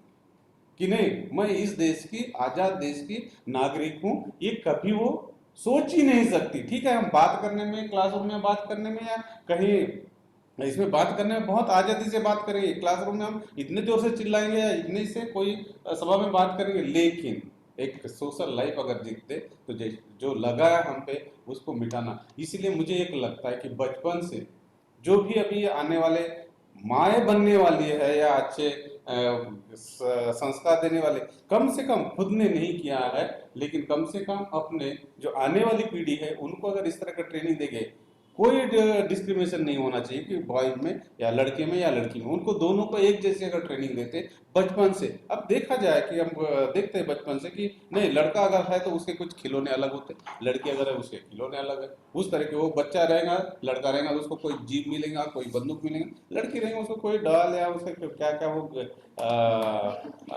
ये टेडी बेयर ये कुछ होते ऐसे। तो डेफिनेटली बचपन से वो मानसिकता या उस तरह के ब्रेन तैयार होता है। हम इंटर्नशिप की बात करेंगे, आज हम 75 साल आगे आ रहे हैं, डेमोक्रेसी में जी रहे हैं, तो उस समय मुझे एक लगता है सभी जो भी यहाँ पे है उनको इंटरप्रेन्योरशिप की बात कर रहे हैं, ये उद्योग करने वाले या अच्छे बिजनेस में जाने वाले, ये बहुत लंबा समय होने वाला है। लेकिन उसके पहले बचपन से अगर उस तरह की ट्रेनिंग, आज अगर हम देखते हैं हमारे इंडिया की कैसी कंडीशन देखते हैं, बड़े मुश्किल से 8 मेडल लेके आए, बड़े मुश्किल से, और वो भी उसके लिए हम और करीब करीब हमारे पास 140-135 करोड़ जनसंख्या में वो अगर हम देखते तो चींटी मुंगियों के जैसे हमारा वो मेडल्स वहाँ दिखाई देते, जो कि अदर कंट्रीज की अगर बात करते हैं, जापान की बात करें या अमेरिका की बात करें, चाइना, पॉपुलेशन उनका ज़्यादा है, मेडल्स भी ज़्यादा है। हमारे यहाँ सेकंड नंबर, बड़े गर्व के साथ बात करते हैं कि हमारा पॉपुलेशन इतना है। अरे क्या किया बड़ा दुख होता है। तो उस समय जहां हम इक्वलिटी की बात करते हैं, जब तक हम वुमेन्स को बाय प्रोसेस यानी हमारे घर से, हम सभाओं में या इसमें बात करके नहीं होने वाला है। तो ये मुझे लगता है कि बचपन से अगर उस तरह के ट्रेनिंग्स अगर उनको देते, आज अगर हम जापान की बात करते तो जापान में बचपन से स्कूल में उनको डिफेंस के सबसे पहले ट्रेनिंग दी जाती है, स्कूल साफ सफाई कैसे करना, वो सेल्फ किस तरह से आपके हेल्थ के बारे में। हमारे यहाँ पे वो नहीं होता है, हमारे यहाँ पे कुछ अलग ही ट्रेनिंग दी जाती है। बड़े जब हो जाते तो हमें शर्म आती है क्लासरूम साफ करने के लिए या कहीं और ये करने के लिए या कोई भी काम करने के लिए। तो ये जो मेंटेलिटी है, ये जब तक चेंज नहीं होती, हम बड़े बड़े बात करके भी नहीं होने। तो मुझे एक लगता है इस बेस पर कि इस तरह के अगर ट्रेनिंग्स और इस तरह के वर्कशॉप अगर ये मिलते तो डेफिनेटली हमारे यहाँ के हर वुमेन्स की जो इंटरप्रेन्योरशिप बनने की या उनके अंदर स्किल है, गॉड गिफ्ट सभी को ब्रेन दिया। आज हमारा 10th या 12th का अगर रिजल्ट देखते तो वहाँ हाईएस्ट में सबसे ज़्यादा तो गर्ल्स की संख्या है अगर देखा जाए। फिर भी हमारा जो ट्रेडिशन चला है वो नहीं, 10 लड़कियां हो जाएंगे फिर भी 11वां बच्चा लड़का ही चाहिए। ये जो मानसिकता ये थोड़ी सी अगर बदलेगी तो डेफिनेटली इंटरप्रेन्योरशिप की हम जब बात कर रहे हैं उससे बहुत आगे बढ़ेंगे। जो पंतप्रधान की बात की थी या ये कुछ जो था वो जो डेमोक्रेसी का हमारा जो है पार्ट, तो वो उसमें बहुत समय लगेगा। अभी 33% जो रिजर्वेशन की बात है, वो रिजर्वेशन देने की आवश्यकता है नहीं। 50% एक हमारा जो गाड़ी है, 2 व्हीलर या साइकिल है, उसमें दोनों पहिया एक जैसे अगर नहीं रहेंगे, एक भी अगर पंचर है या खराब है तो हमारे यहाँ जो सफ़र है वो नहीं हो सकता। तो ये ध्यान में रखना है कि जब तक हमारे दोनों या इक्वल अपॉर्चुनिटी, इक्वल राइट्स उनको जब तक हम खुद होकर प्रदान नहीं करेंगे, बोलने से नहीं होने वाला, प्रैक्टिकली उनको जब ये सारे राइट्स प्रोवाइड करेंगे, डेफिनेटली उस समय में हम ये कह सकते हैं कि आज हम आज़ाद भारत में जी रहे हैं।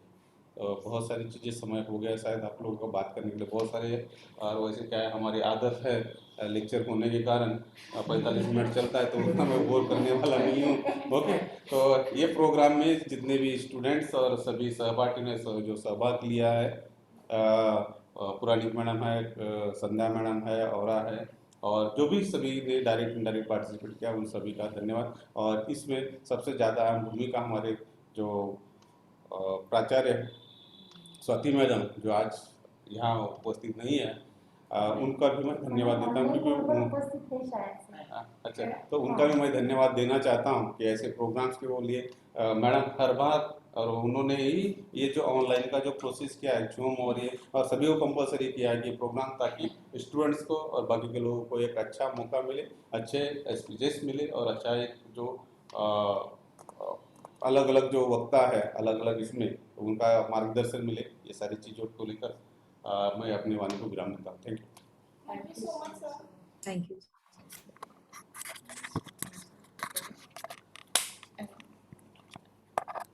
You take the mic.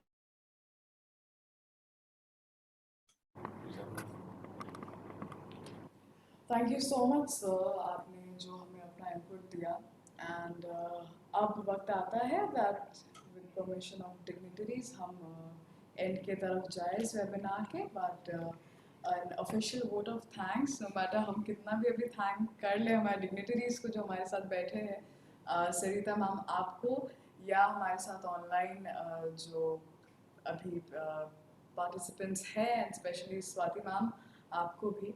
But yes, on our behalf, there's an official. I would like to call upon Khushi Nandwanshi, the junior LR, for the vote of thanks. Khushi, up to you.